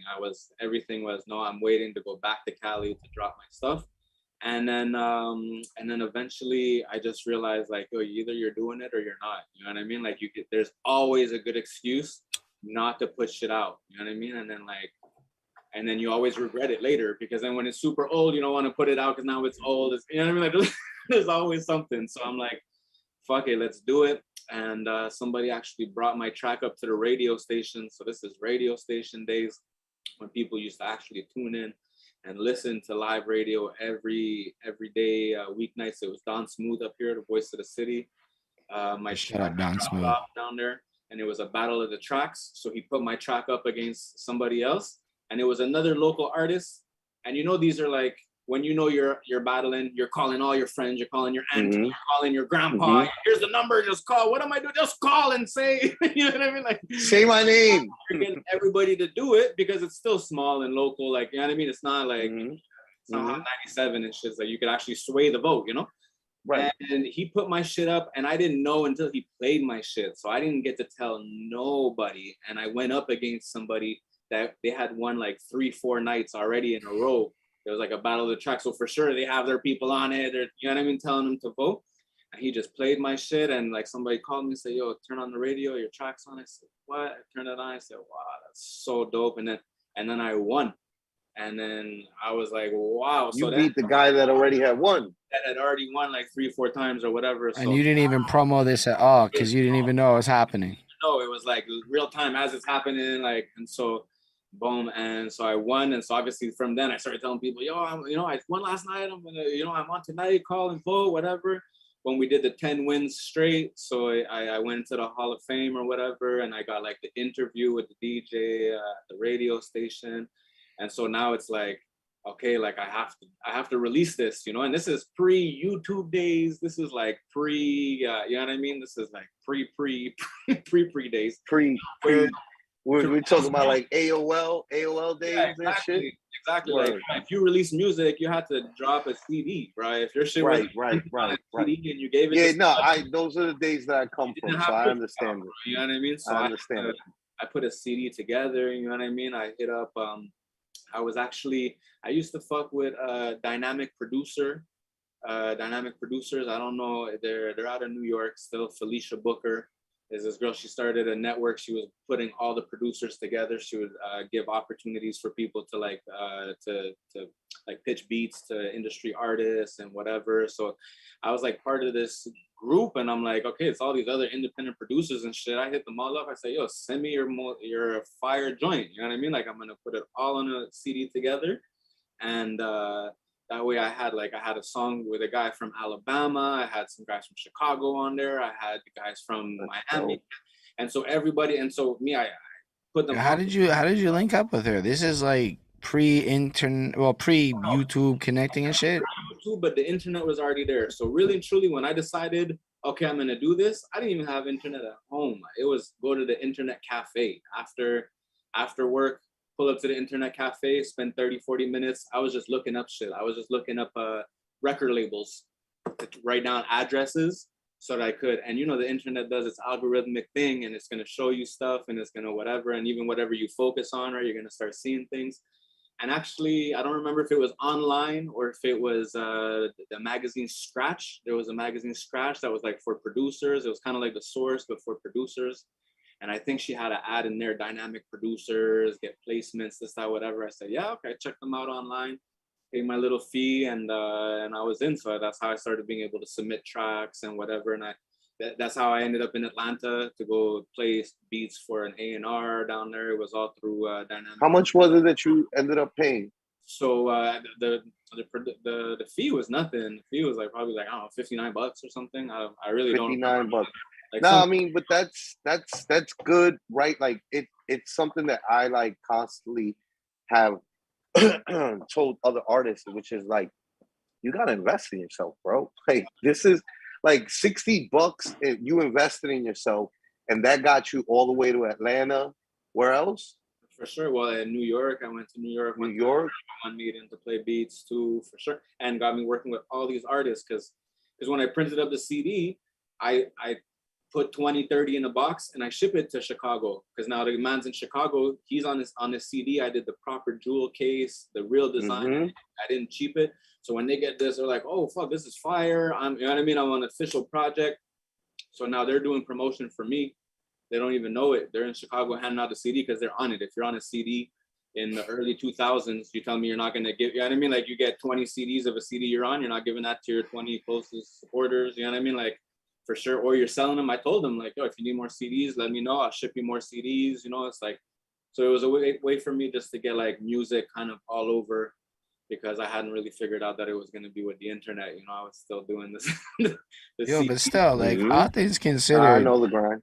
We talked to a lot of people. That's still pretty fucking like innovative, and not a lot of people be tapping into how to get your music out there like that. Like you basically figured out paid marketing strategies that didn't exist before they happened in real life. Business minded, you know. I guess my father was always an entrepreneur, and so I guess I get that from him, you know. For business minded. That's dope. Yeah, it's music, you know. I don't know, if anything you concentrate and focus on, like you're gonna see, unless you're just talking and making excuses. That's what most people do, but if you're actually doing it and you're focusing, you're gonna find a way, man. You know what I mean? Always. So then, I guess what happens after? Like, how long does that last? That situation? That's because that was the first CD I dropped. That was dope.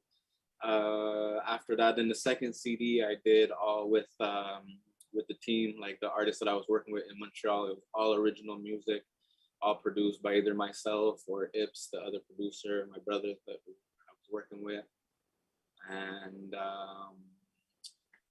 And yeah, that second CD was fire, but that was all like Montreal, right? And that was all original.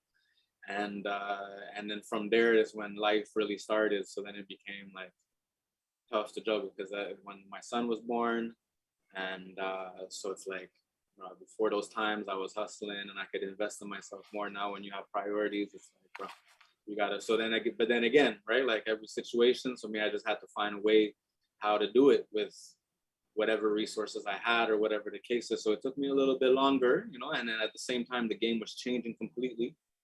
So like given the time for the game to change and be how it is now, like now, bro, CDs don't even exist. You know what I mean? For a long while, man, I was still pushing CDs for $5, and we went from $10 to $5, and they were hanging on. But now it's like there was a gap where it's like nobody really knew how the consumer consumed music. Like it was online, but it was like pirated. It was, you know what I mean? Like iTunes didn't start yet. Like there was a whole shift. But now there's like, this is the new music industry, and it's always evolving, but it's here. It's ready, and it's so easily accessible that it's like, or to go back to that $60, like, right, if you're not willing to pay $30 a year, $30 a year for DistroKid to upload I don't get that limited amount of music. Like, I come from the age where having a distribution deal would have like changed my life, and it's like, you have a distribution deal for $30, and it's like, I don't care what the excuse is, bro. There's no way, like, I'm not listening to any excuse that anybody has to tell me that you don't have $30,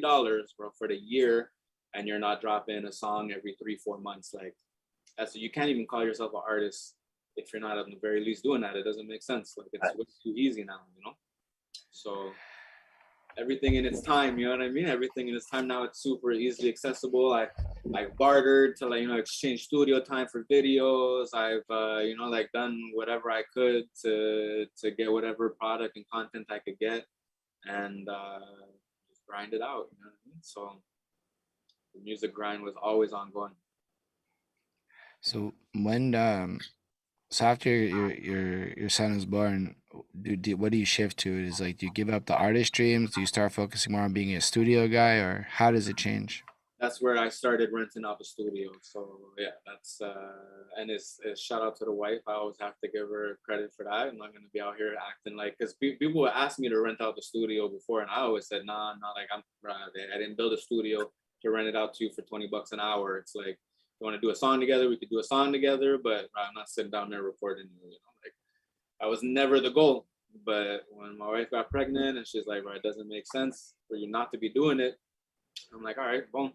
I said yes to one person, and then it just rolled from there. Like, honestly, that's where I feel like you get in where you fit in, you know what I mean? Because I didn't do no advertisement. I didn't do none of that stuff. It was all just word of mouth. People just started coming to record. It was like, want to come and record by me, and then one person brings somebody to do a feature. They hear, oh, so I want to come here too, and everybody comes, and then it just really rolled. Like, I would get messages from people like, yo, there's something really magical happening in your place, and like people that have been in the scene for like 10 years and stuff, and see this. So me, I'm just grinding, and it's at the same time like making me feel like I'm still doing music, even if I'm not concentrating on my art, right? Because I'm still helping. Like, I've always gave 100% to anybody I record. I've never just been like, okay, what do you want me to do? What do you want me to do? Okay, here, give me your money. Here's your check. Like, no, okay, this is your song. Okay, how can we make this better? What if you do this? I'll try to sing it this way, or, you know what I mean? Like, I'm gonna work with them. So when we're done, I got like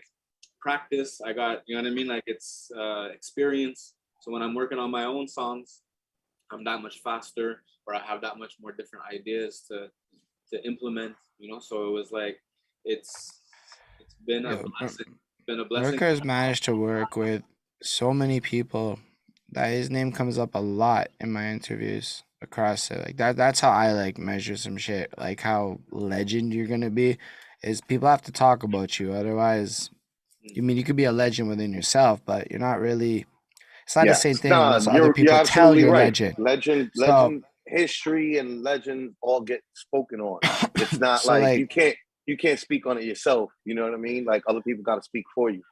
Like, I wasn't being hyperbolic when I said that the connection to our friendship has, like, it's helped my career because of the amount of people that will swear by you, the amount of songs and artists that have come through, and people who have gone and done great things. I mean, I couldn't put a number on it, but it's got to be hundreds, if not 1,000 people that have come and interacted with you in some way and left with this positive situation.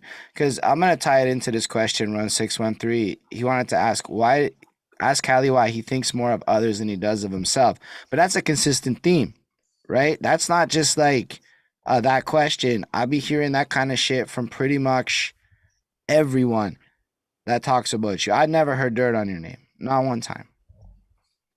Oh, that's big still. I appreciate that. That's love, man. I've always just, I'm sure if you ask around, there's people that don't like me. I'm positive. Just to know that you've come across a lot of good. I guess hopefully I've done more good than bad, because I'm definitely exactly though. That's how you get there though. That's how you get to that. That's how you get to that place where like people speak of you in that positive, and it doesn't matter like what a hater actually feels, right? Because then you got too many people drowning him out with like, nah, bullshit. You know what I mean? Like Merker's a solid guy, And Holden, I think, is talking about like the Montreal side of things. Yeah. But and then even then, right? Like our show together is like you get mentioned at the beginning of every episode because again of this same way of it's your character, and that's important. Like that's one of the most important things to me, like the amount of integrity that a person has on their own, and like integrity like by themselves, and like when nobody's around and nobody's looking, because that's when integrity counts the most, Mm-hmm. And then character, and like those things just go hand in hand, and like if a person doesn't have those two things, then more than likely they're gonna be like trash people. You know what I mean? Facts. Yeah. What do you think inspires you to be that way? Just to like, because it was a legit question from the audience. That's a good question for sure, and that's my man Daniel Gosselin. He's the one with the stay humble, hustle. Yo, for real. High key, I'm gonna cop some of your shit one day because that shit looks fly. I'm not gonna lie. Just give me a minute here. So I'm right here. Oof. Stay humble, It's hustle. lit shit, bro. I've done that all day. That's dope. That's the man right there. But drop the link. Feel free, or if you don't have the link. No, I'll find the link. I got the link. I got the link. I got it on Facebook. I'm gonna share the Facebook page right now. Look at that. So again, another exemplary example of like, what I'm saying, like the humility and the passing and the shot, like letting other people shine. No, but see, like Danny, like him, he's somebody that's completely selfless and always watches out for everybody else. So he's asking me this question, but it's like he's just seeing himself in me. You know what I mean? Like, him right there. It's because he's selfless. Like, bro, me, I'm an asshole. I'm a prick. I'm trying to, you know what I mean? I'm not perfect by any means, and nobody's perfect. But I already know that. That's why we get along, though. You know what I'm saying? That guy's a stand-up fucking guy right there, man, and that's why I will always support him. And he's a real one right there. There's not too many like him out there, far and few in between. But so to answer his question, the way I try to live my life is really based on just from my experience and what I've seen, because it's like I realize like a lot of people are transactional, like they do something for somebody, they're expecting something to be done back for them in equal fashion from that person, and they're keeping tabs. And I don't see nothing good happen to people that do that. I've just, you know what I mean? Like I watch people, I've listened to so many success stories, and there's always like these common themes. It's always like more about giving, you know what I mean, than taking. It's always about doing. There's always like these giving 100%, putting your all into it. Exactly. Hustling. Put out they're cliches. They're cliches because they're real. For a reason. Yeah, no, absolutely. It's all real. And so because you hear them all the time, you can think of whatever, but it's facts, man. And me, all my interactions, it's basically like me versus, and not versus, but like me against the world, so to speak. It's like everybody, you know what I mean? Like I try to deal with people properly because I would like people to deal with me properly, but I'm not looking for, you know what I mean? Like when I do for somebody, it's because I can, and I'm happy to do it. and people do for me back, like when I least expect it. And I notice the more I do for people, the more gets done for me. So, but it has to be genuine. You know what I mean? You have to really want to do it. You can't like, oh, like if somebody hits you up, bro, and they're hurting and they need bread, and you're like, oh, okay, fine, yeah, take money, and like, bro, you're not getting nothing back. Don't do it. Part, like, don't do that. You know what I mean? Like they were in need, bro. I say if you can't do it, you can't do it. Like you're not gonna. Yeah, that's. I just take to if I can't, right? Like because you always have to make sure that self is taken care of before you can take care of anybody else, right? So like I can't starve in order for you to eat. You know what I'm saying? So like if I don't got it, I'm just quick to just be like, yo, I don't got it, bro. You know what I mean? Like I'm sorry. I wish I could. I tell you when I can have it for you. You know what I'm saying? I'll try to solve the problem in as many other ways as I can. Exactly. But like if I can't, then like I just can't, you know, and we just gotta I had to be honest. It was one of the hardest lessons that I had to learn, but I learned early that you can't help people beyond your means. You know what I mean? Yeah. Like, you really can't. If you look at it like somebody drowning, bro, somebody's drowning and they need help, but you're drowning too, bro, you're not going to be able to help them, or you don't know how to swim to a point and you jump. Like, yeah, I think about me. I'm like, I don't know how to swim. So it'd be like me just jumping into the fucking ocean to save somebody who's drowning. Like, what? What am I doing? I don't know how to swim. No, you're both going to drown now. It's to find the lifeguard. You know what I mean? Like, you can't swim, bro. So jumping in is not going to help them. But maybe you know somebody that's a lifeguard. You can connect them with somebody. You know what I mean? Like, there's usually always something that you can do. You know what I mean? But even on that note, if you want to bring that back to music, right? When motherfuckers be like, I don't like your song. Cool. But do you know somebody who could like my song? Because you got homeboys that don't have the same taste in music, bro. You could just pass it along. Like, if you know somebody that could fuck with my shit. Facts. In the same vein of shit. But this goes to, like, you really have to make music that resonates with people, you know what I mean? Like, because you can harass people and you can ask people to share your shit and do all that, and you can do these like favors for a favor and whatnot and all that, but it's not like what's gonna make your shit bust is people really being able to relate to your music. If people can relate to your music, it doesn't matter if your hater friend shares it, likes it, doesn't like it, whatever. It's gonna do its thing, you know what I mean? It's gonna do its thing, and I think I think every artist, that's what they're always trying to do is, you know what I mean, make a product. You also have to like sometimes listen to the people, right? Like sometimes it'd be about pickle chips, and you'd be like fucking tagged in pickle shit your whole life forever and ever, and you just gotta own that. But that's why you have to be genuine, man. Because imagine if you love pickles. I don't fucking love pickles. I hate pickles song. And now every time there's an anti-pickle thing, mans are tagging you in it. And right, but you actually inside you really love pickles, but everybody's associating you with the pickle hater. That's no way to live. You know what I mean? That's no way to live. No way to live. Rest assured, I had a chicken burger on my way to New York, and we forgot to say no pickles, and it was exactly like I said in the song. I didn't even finish the chicken burger, bro. I couldn't get rid of the pickles. Pickle on the chicken burger, it's perfect, man. Nobby. Yo, it really is. It really is, Merker. Like, let's be real, right? Like, Popeyes fucking went viral with essentially fucking putting a fucking chicken, a piece of chicken, with some fucking pickles and some sauce on some bread, and that's all they needed. Because the chicken's that good, and the sauce is that good, the bread's that good, but you need the fucking pickles. Without the pickles, the sandwich don't taste the same. That's okay. Who's the other one? Who's the one that's closed on Sundays? The Chick-fil-A. Kanye West taught me that. Chick-fil-A is the first one that busts the pickle on thing, but see, then it goes back to what we're saying too, where it's like it doesn't even matter who does it first; it's who does it best. You know what I mean? Like, everybody can put a pickle on a piece of chicken, bro. But now, who's got the better chicken? Who's got the better? Nobody else.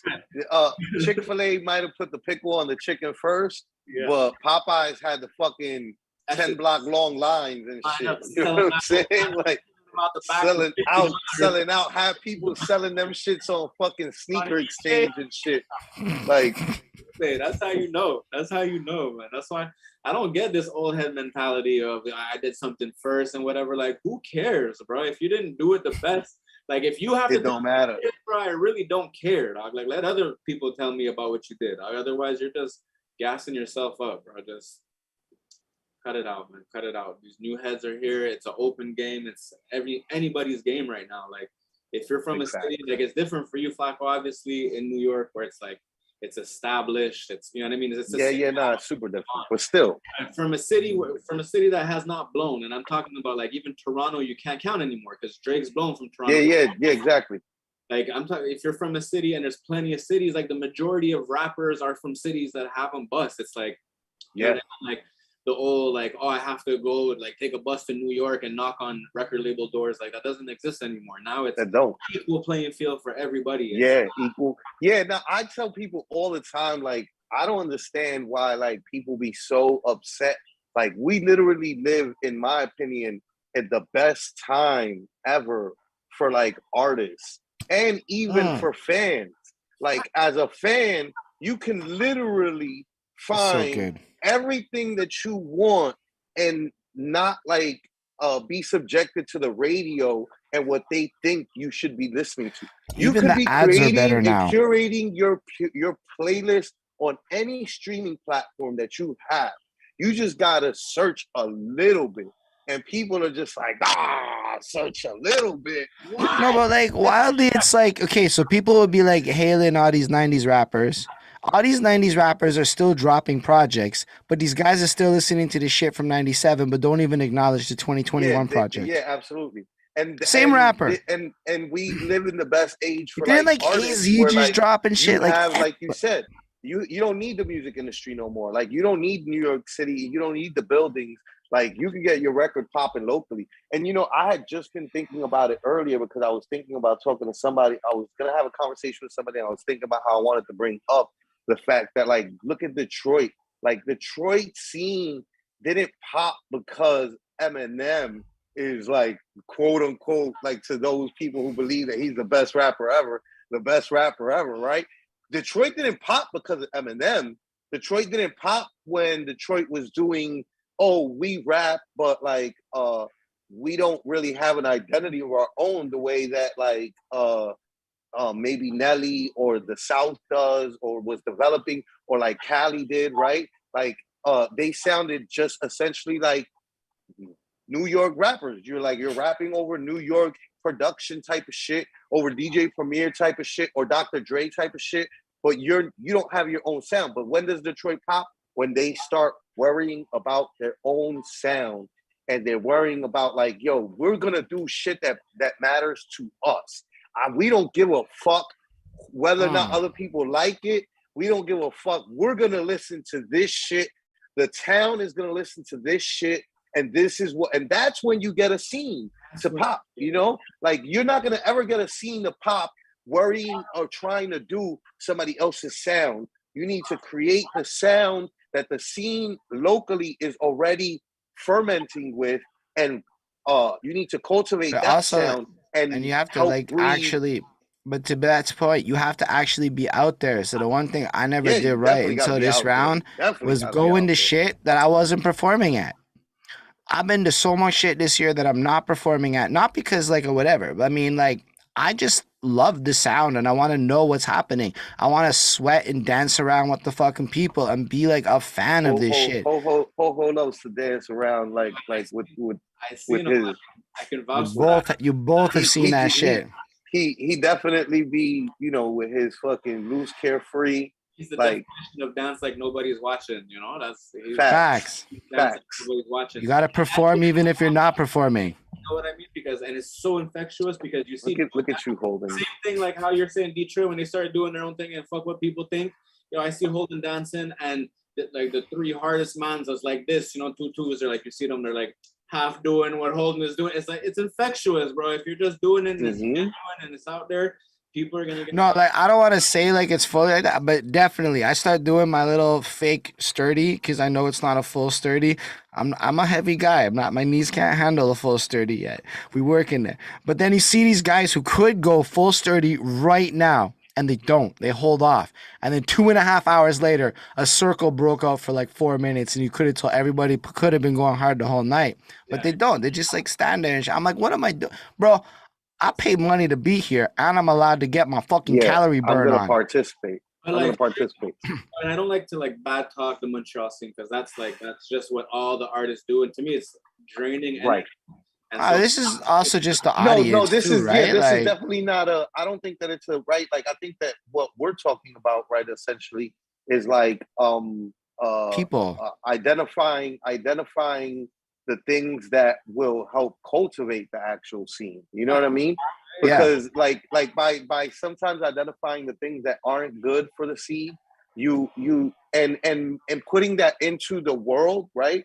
Like people now, like there might be people that genuinely are just awkward or unaware, or you know what I'm saying, and they learn by like other people, like, oh, that's like cringe and people don't like that. Oh shit, I guess maybe I should stop doing that shit, you know, like, and but like that's how scenes change. And like you guys focusing on your own scene out there is gonna be what ends up just blowing up the scene out there.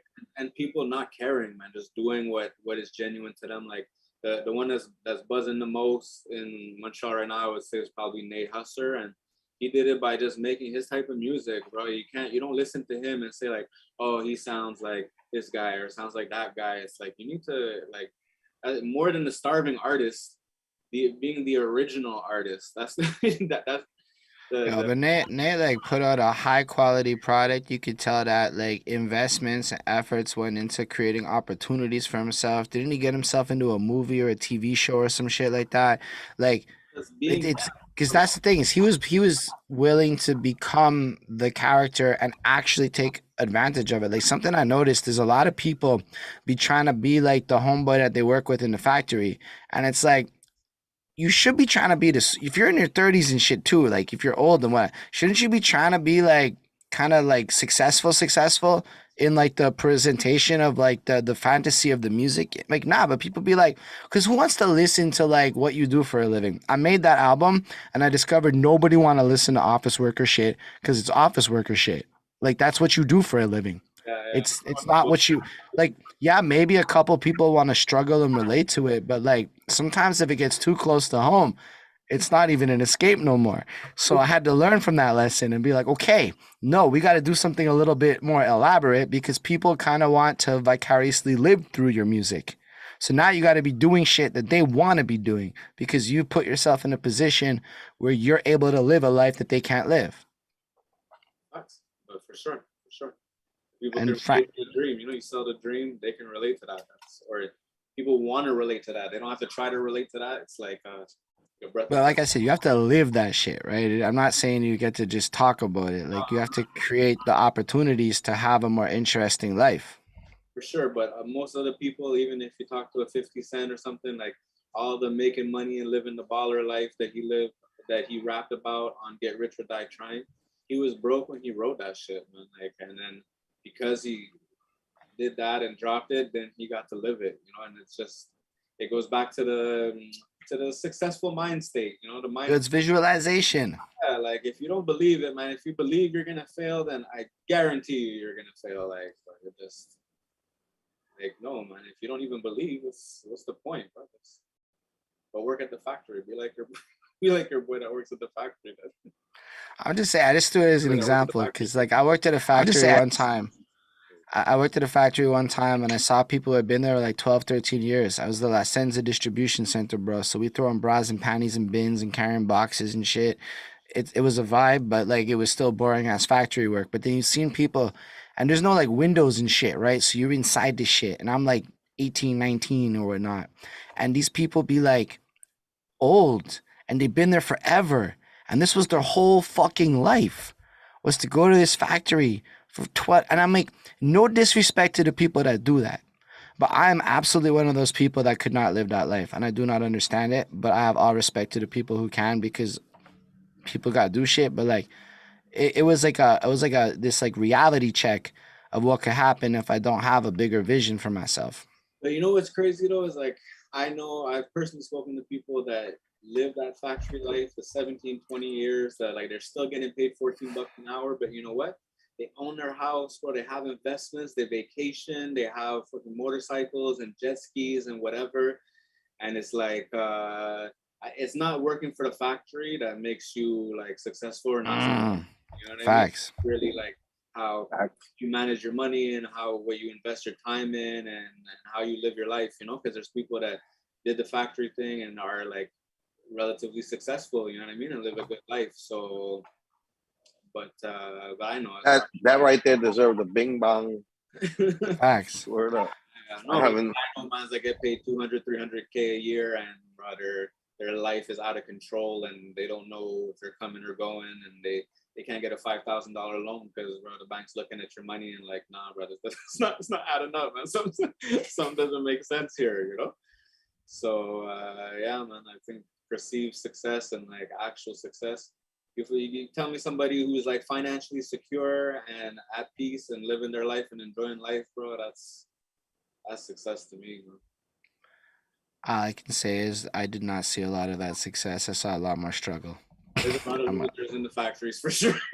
I'm just gonna throw it out there. Like there was the managers, bro. The managers, yeah, but the people. Factory life, I'm just saying that anybody could be successful. No. And you're right though, because like then you go into shit like don't live beyond your means. Like I remember one interview where the guy was telling me that rappers need to be paid.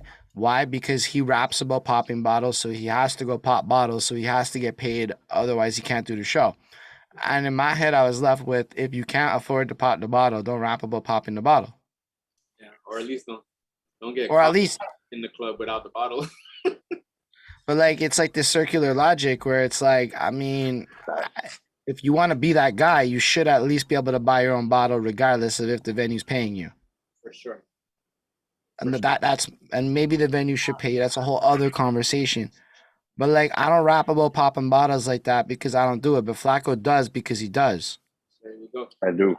Flacko popped a bottle on his interview. I pop a lot of fucking bottles, B. Like like if you ever come to my crib, like I have this this thing that's like a carry thing, and I fucking started like collecting the corks, and like I filled that shit up in like 4 or 5 months.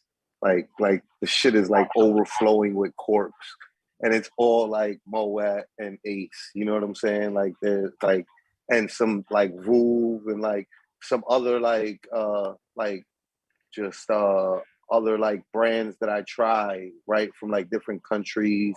Like I tried a Tanzanian rosé one time and shit, but it's like $100 bottle. It's not like some fucking, you know, Bel Air shit, you know, $20 fucking bottle or shit, some shit, you know. So, but like the fact, he's just to support what Holden's saying, fact.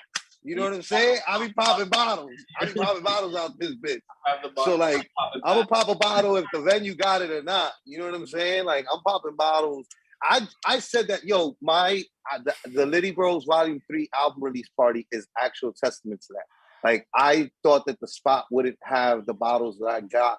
So like, I told them, I was like, yo, like, you know, I'll buy the bottles and I'll just pay you guys like $100 a bottle so that I could drink my bottles in your spot. You know what I'm saying? So like that's how much of a like that champagne drinker I am. But I'm like, to me, I'm like, I'm willing to pay you to let me bring my bottles into your spot and pop my bottles in your spot. You know what I'm saying?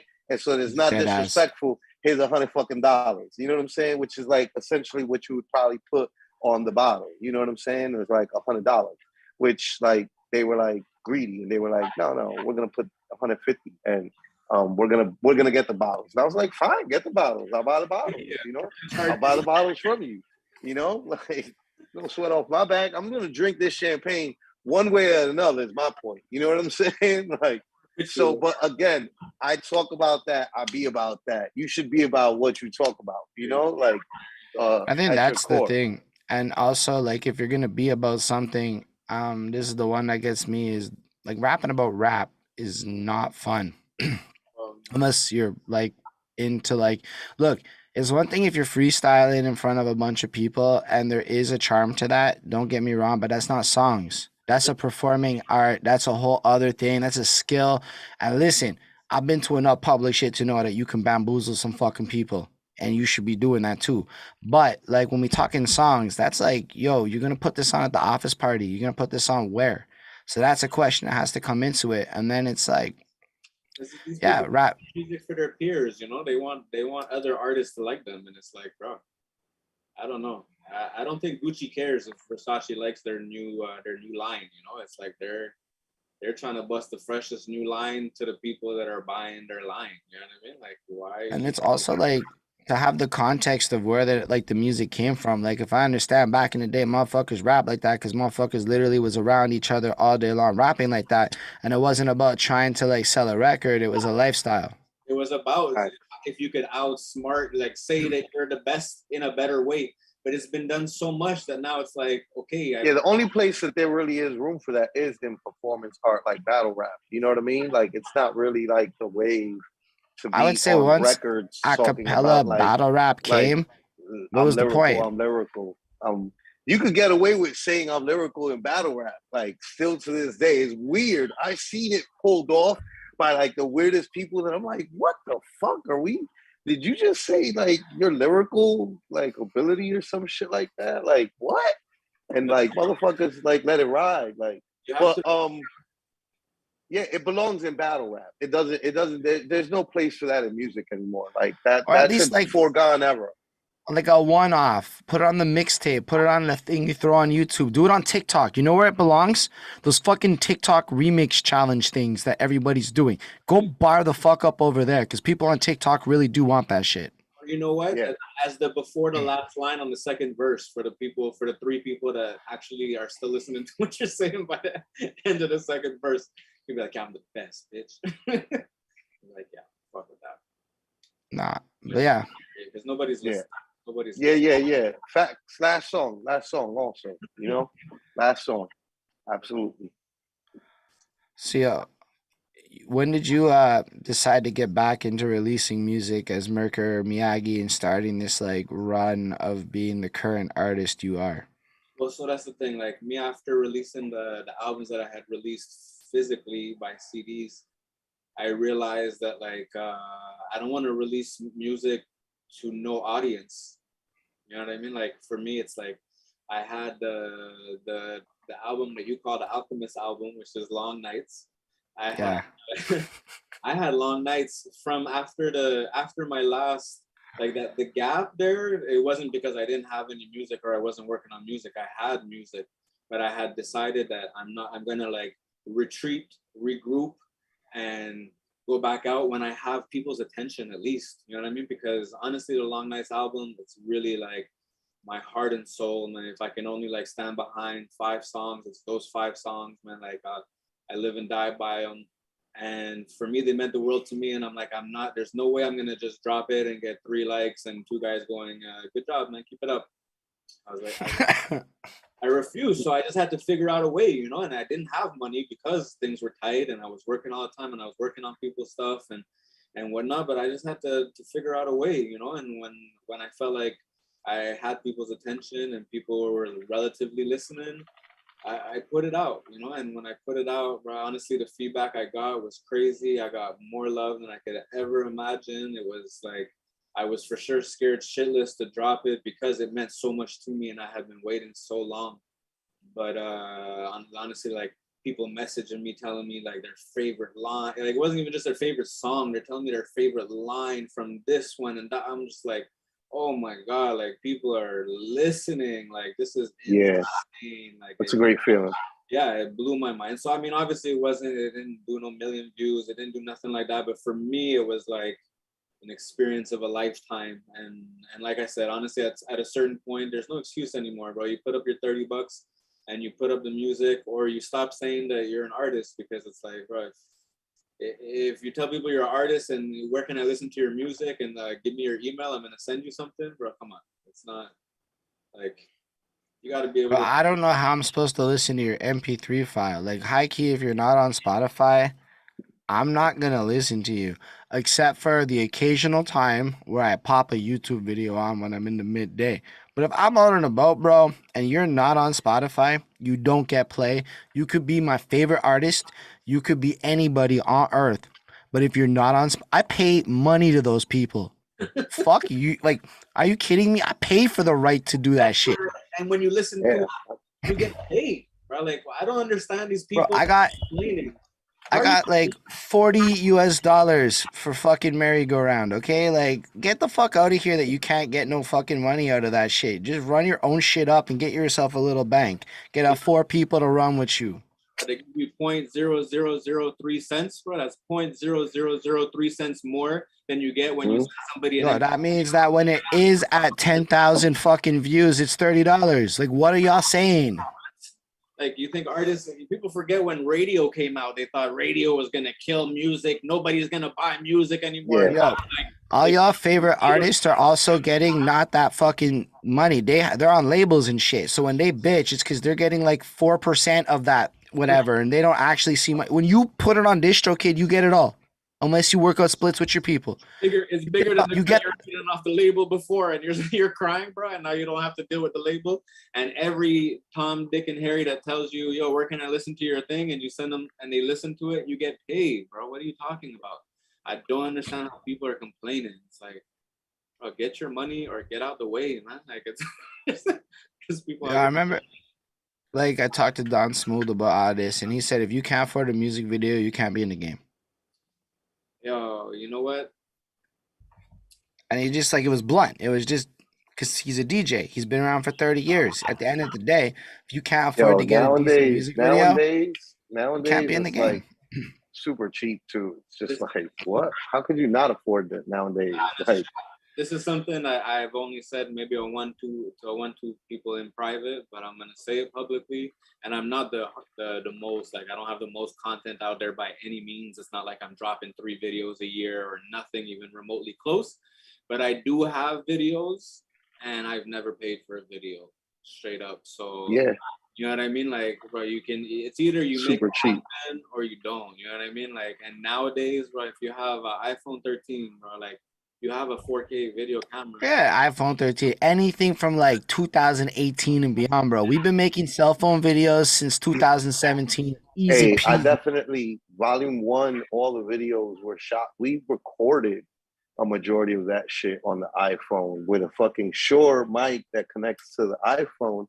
But still, nonetheless, it was with the iPhone and with BandLab. And then didn't Nate Husser make the fucking Catherine video on an iPhone before it was even cool? I believe so. Yo, you have to, it's just either you're doing it or, and I don't like the naysayers, you know, I got nothing but love for Don Smooth, like always and forever. He's a pioneer in the city, you know, I definitely not trying to bad talk him, but I don't like anybody putting restrictions on anything, man, saying you can't do this because of ABC. So let me contextualize. It was more, if you can't get it done, you don't want it. Yeah, exactly. There you go. Boom. Just to give it like fairness. I don't want to misinterpret his message. No, exactly. If you're not willing to do what you have to do to make it happen, bro, then for sure it's not gonna happen. Yeah, it's not for you, for sure. People approach me for free beats and free studio time and all these things, and before, like, I would actually listen and wonder, like, oh, these people, they sound serious, you know, they sound like they're ready or whatever.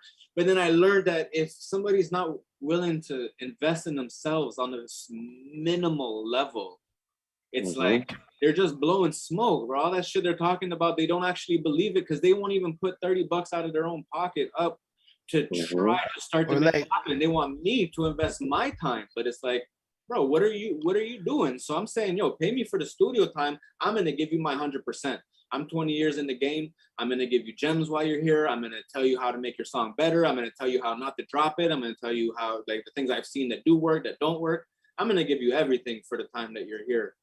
But you're gonna have to pay me, bro, because if you're not willing to pay me, then for sure you're never gonna make it in this music business, bro. Yeah, I mean, and people act like everything's just free after. Like, bro, if you want to go on festivals for a long ass time, you're probably paying application fees, is what I'm learning. Like, most of these festivals is like $15-20 each. So you apply to 100 festivals, that's like a lot of money you're putting up just to maybe be considered. And if you're not willing to do that, I promise you 1,000 motherfuckers are willing to do that. How do you think these festivals get funded, bro?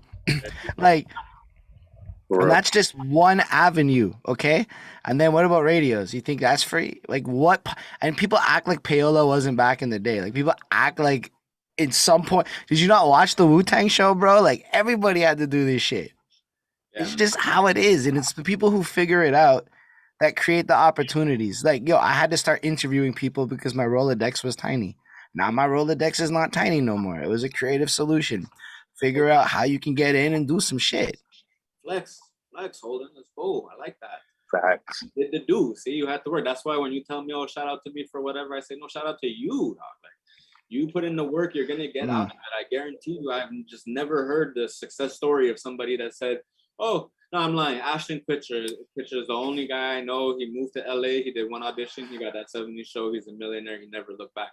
I learned that you don't base yourself on the exception. You know what I mean? You don't base yourself on the exception, dog. Everybody does that in business. The rule is that you put in the work, dog. I've never seen nobody that's successful that didn't stay up the long nights, that didn't sacrifice, that didn't give it their all, that didn't, when everybody told them it couldn't be done, they still believed in it.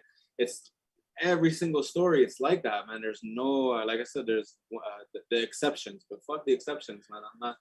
I'm just a regular guy. It's like everybody like really want to be Steve Jobs in corporate land. I don't know about at your company, but everybody want to be Steve Jobs because you wrote that one book. You know, everybody in tech want to be that. It's like it's the same shit everywhere too, right? So like what we're saying may just apply. If you're a gardener, I'm sure there's a gardening Steve Jobs dude that's like, you know, it's the same shit everywhere. Motherfuckers that are authentic create relationships with people, and through relationships you can establish bigger goals. There's all the gardeners that are mad because can't get paid enough to cut lawns and clients don't appreciate you, whatever. Like, yeah, there's a guy that bought a truck and he has like 12 trucks now and 6 companies and he's a millionaire cutting the same grasses that you're cutting, bro. So if you're complaining and he's making the millions, I don't think it's the grass, bro. Man's complaining about the grass. It's not the grass, dog. It's something that you're not doing proper. That's it. Fair. Big fact. So, what else are you up to? I know you got a lot of things going on outside of music that you be working on. Well, that's the thing. Like, I'm trying to really branch out. I'm trying to do this acting thing. I'm trying to, you see, like Flacko mentioned the graphics. You know, I'd really, really, really like to write a book, man. That's like from I was young, I always sat down and tried to do it. I have books of me writing 1-2 pages, and because there was no life experience, there's nothing to write about, you know. So I would really like to write a book, and now there's self-publishing, you know, through the Kindle and all that. Like, it's really, everything's wide open right now. So it's just a time thing, you know, because still like majority of my time goes towards like recording people or producing people or mixing people's stuff. That's definitely the majority of my time. And then obviously I have my family, so that takes up a lot of my time. And then I try to sneak in my little passion projects here and there, you know, like with the acting, whatever. Like, I'm not going to sit here and disrespect actors, and because actors are out there auditioning every day trying to get that role, whatever. No, I'm not out there like that, but I would love to, man. I'm keeping my eyes open for opportunities. I did a short film a little while back. They're almost finished post-production, so that's going to drop soon, hopefully. I have a feature. I did a track with B-New from well, he's from New York, but he's living in Florida now. That track's actually dropping Friday, so I got that coming. I got a project with Lawrence Green. We have 5 tracks that are done in the bag. Just got to finish mixing those and dropping those. My online tutorial thing, I'm really trying to push the online learning courses. Tell the people more about your online tutorial thing and how you got into that. The BST life, you know, the blood, sweat, and tears life. To circle back to what we said about like putting your all into whatever you do, you know, to live your best life, you got to put in your all, the blood, sweat, and tears. So it's BST Life Productions. And I'm just really trying to, because it's so easy now just to spend $200-300 and be able to record yourself. Like, you know, 10-20 years ago, you had to really invest a $5,000 into some equipment. And even if you did that, it would still sound like crap. But now you can invest at $200-300, you use the computer you already have, and you can be recording yourself and making at least like rough drafts at the very least, you know what I mean? Or like stuff you can send out to get mixed after. So I think the pandemic blew that open. A lot of artists are recording themselves now. And like me, I have literally 20 years of like just figuring out different ways to do things fast and my own way. Like I haven't learned, I didn't go to no school or nothing. So I've only learned the stuff that I need to know. And I feel like I can put that in like a relatively easy to consume package where people can benefit and don't have to spend 20 years to be able to record themselves and sound half decent, you know?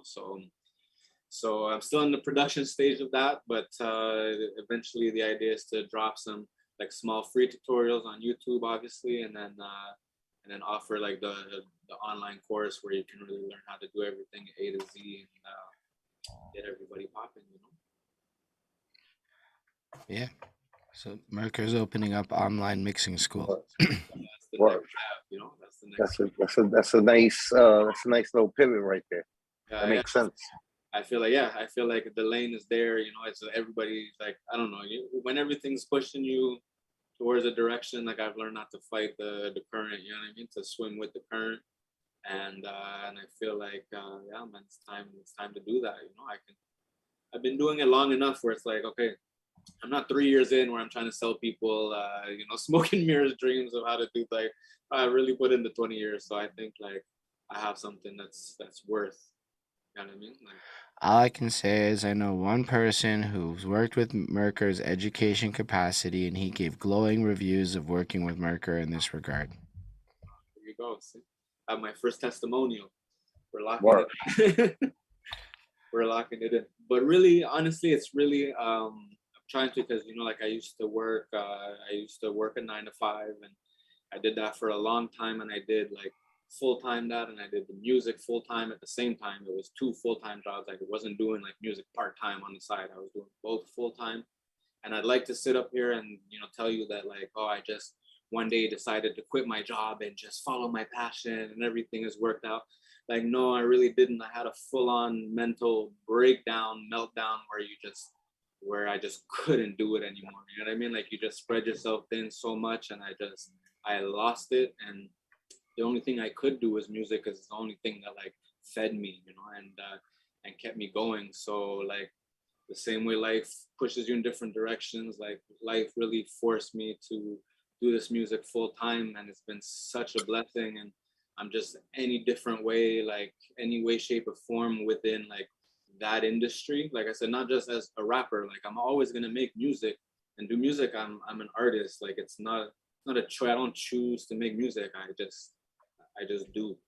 And then, but I'm gonna at the same time figure out any way that I can to take care of my family and to put the people around me on, you know, because we need to eat, man. I mean, it's time to eat. There's so much money out there, and it's like the same way, like it just takes one person to bust in your city. Like it just takes one friend to get rich, right? And it just opens the door. Everybody can get paid. You know what I mean? So we just gotta work with what's working, get in where you fit in. And so I'm excited about just exploring everything that's music or art related, and that can, you know, open the door for my people. And how do you feel about the beat battles and everything you're doing with the performing lately? Because you be out there too. Don't act like you just be staying home. Listen, the beat battles is fire. Shout out to Feezy. He's the one that put me on. He put me on a beat battle last year in a festival. The festival was lit. Holden was there. He got to see it, but it was right when they just started the vaccination passport thing. So it was like, even though it was downtown where all the festivals are, they had that shit fenced off, and you had to show your passport to get in. Like, and so at that time, not even just the anti-vaxxers, but even the ones that were for it, like just hadn't had their passport yet, you know, to be able to go. So like, right, I didn't mention it to nobody. It was like, but it's happening again this year, because I lost that year. It was my first beat battle really in front of people. I lost. And so I was so eager to come back this year, do it again. I hit up Feezy. I said, yo, put me on. What's good? Man said, yo, he's got to put on other people. He knows too many producers. Or I said, all right, that's cool. I respect that. The man said, come and do this other beat battle, though. And if you win, the prize is to be in the thing. I said, yo, let's go. Let's do it. And so I won that one the other day. And now I'm excited to go back to the festival this year without any vaccine restrictions. Hopefully they don't come out of nowhere. It's like happening in a month, you know? Nah, bro, it's an election year. It's an election year. We're good till the election. Hopefully, you know, I promise, bro.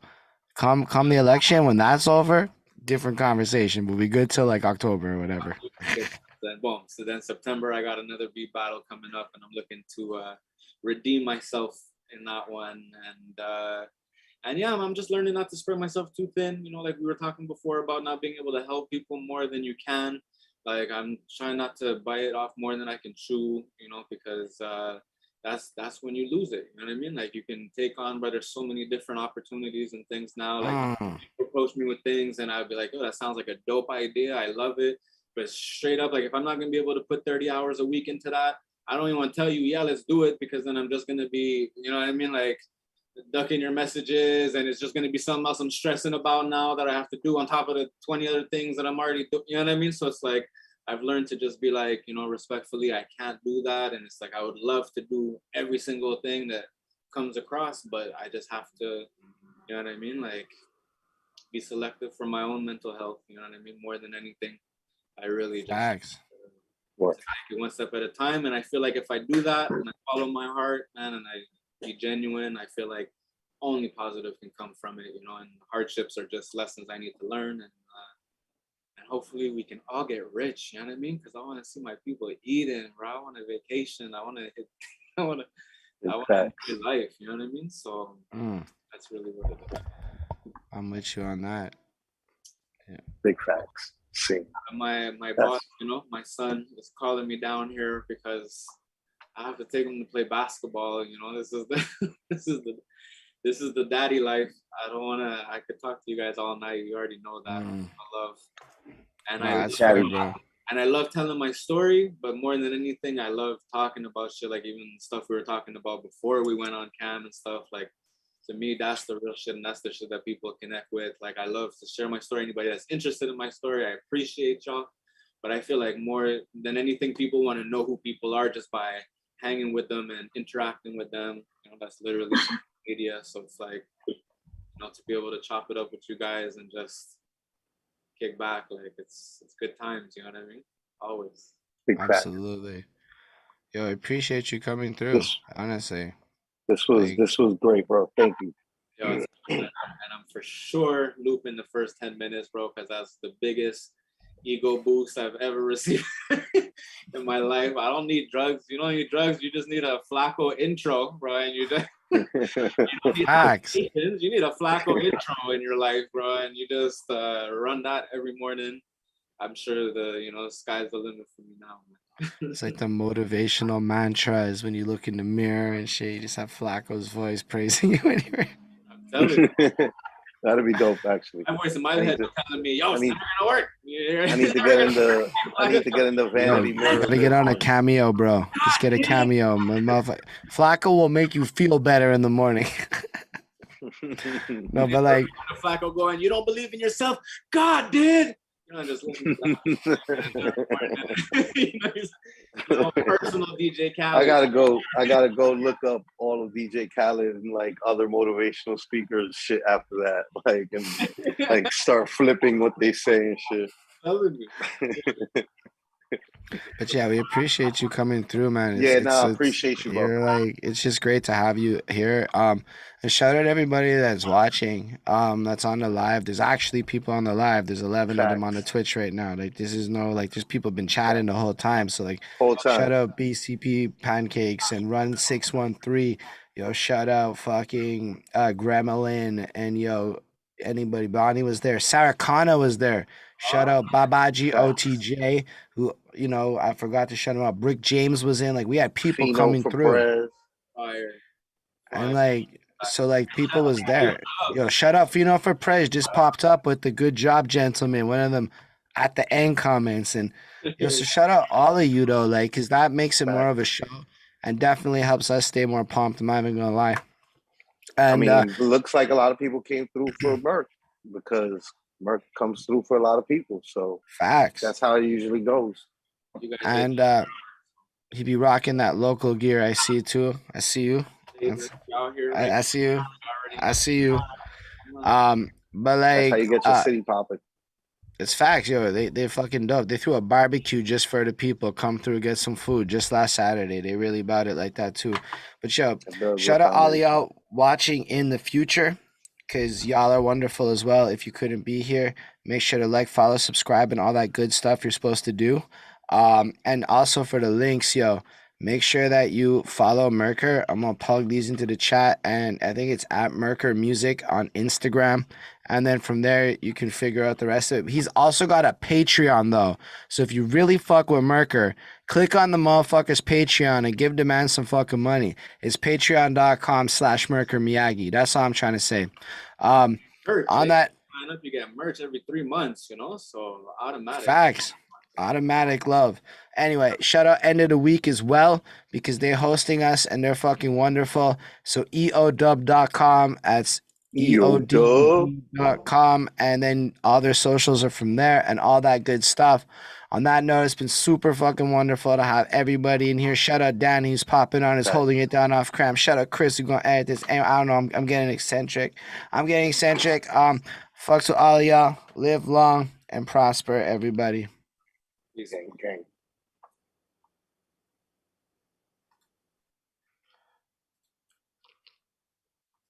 Cool. I'm offline. Word. Do I have to go offline? Yeah, Nah. Good. Nah, we just. That was a great show, bro. Stream's done. Oh, you mean I was super dope, man. I was super dope. Thank you.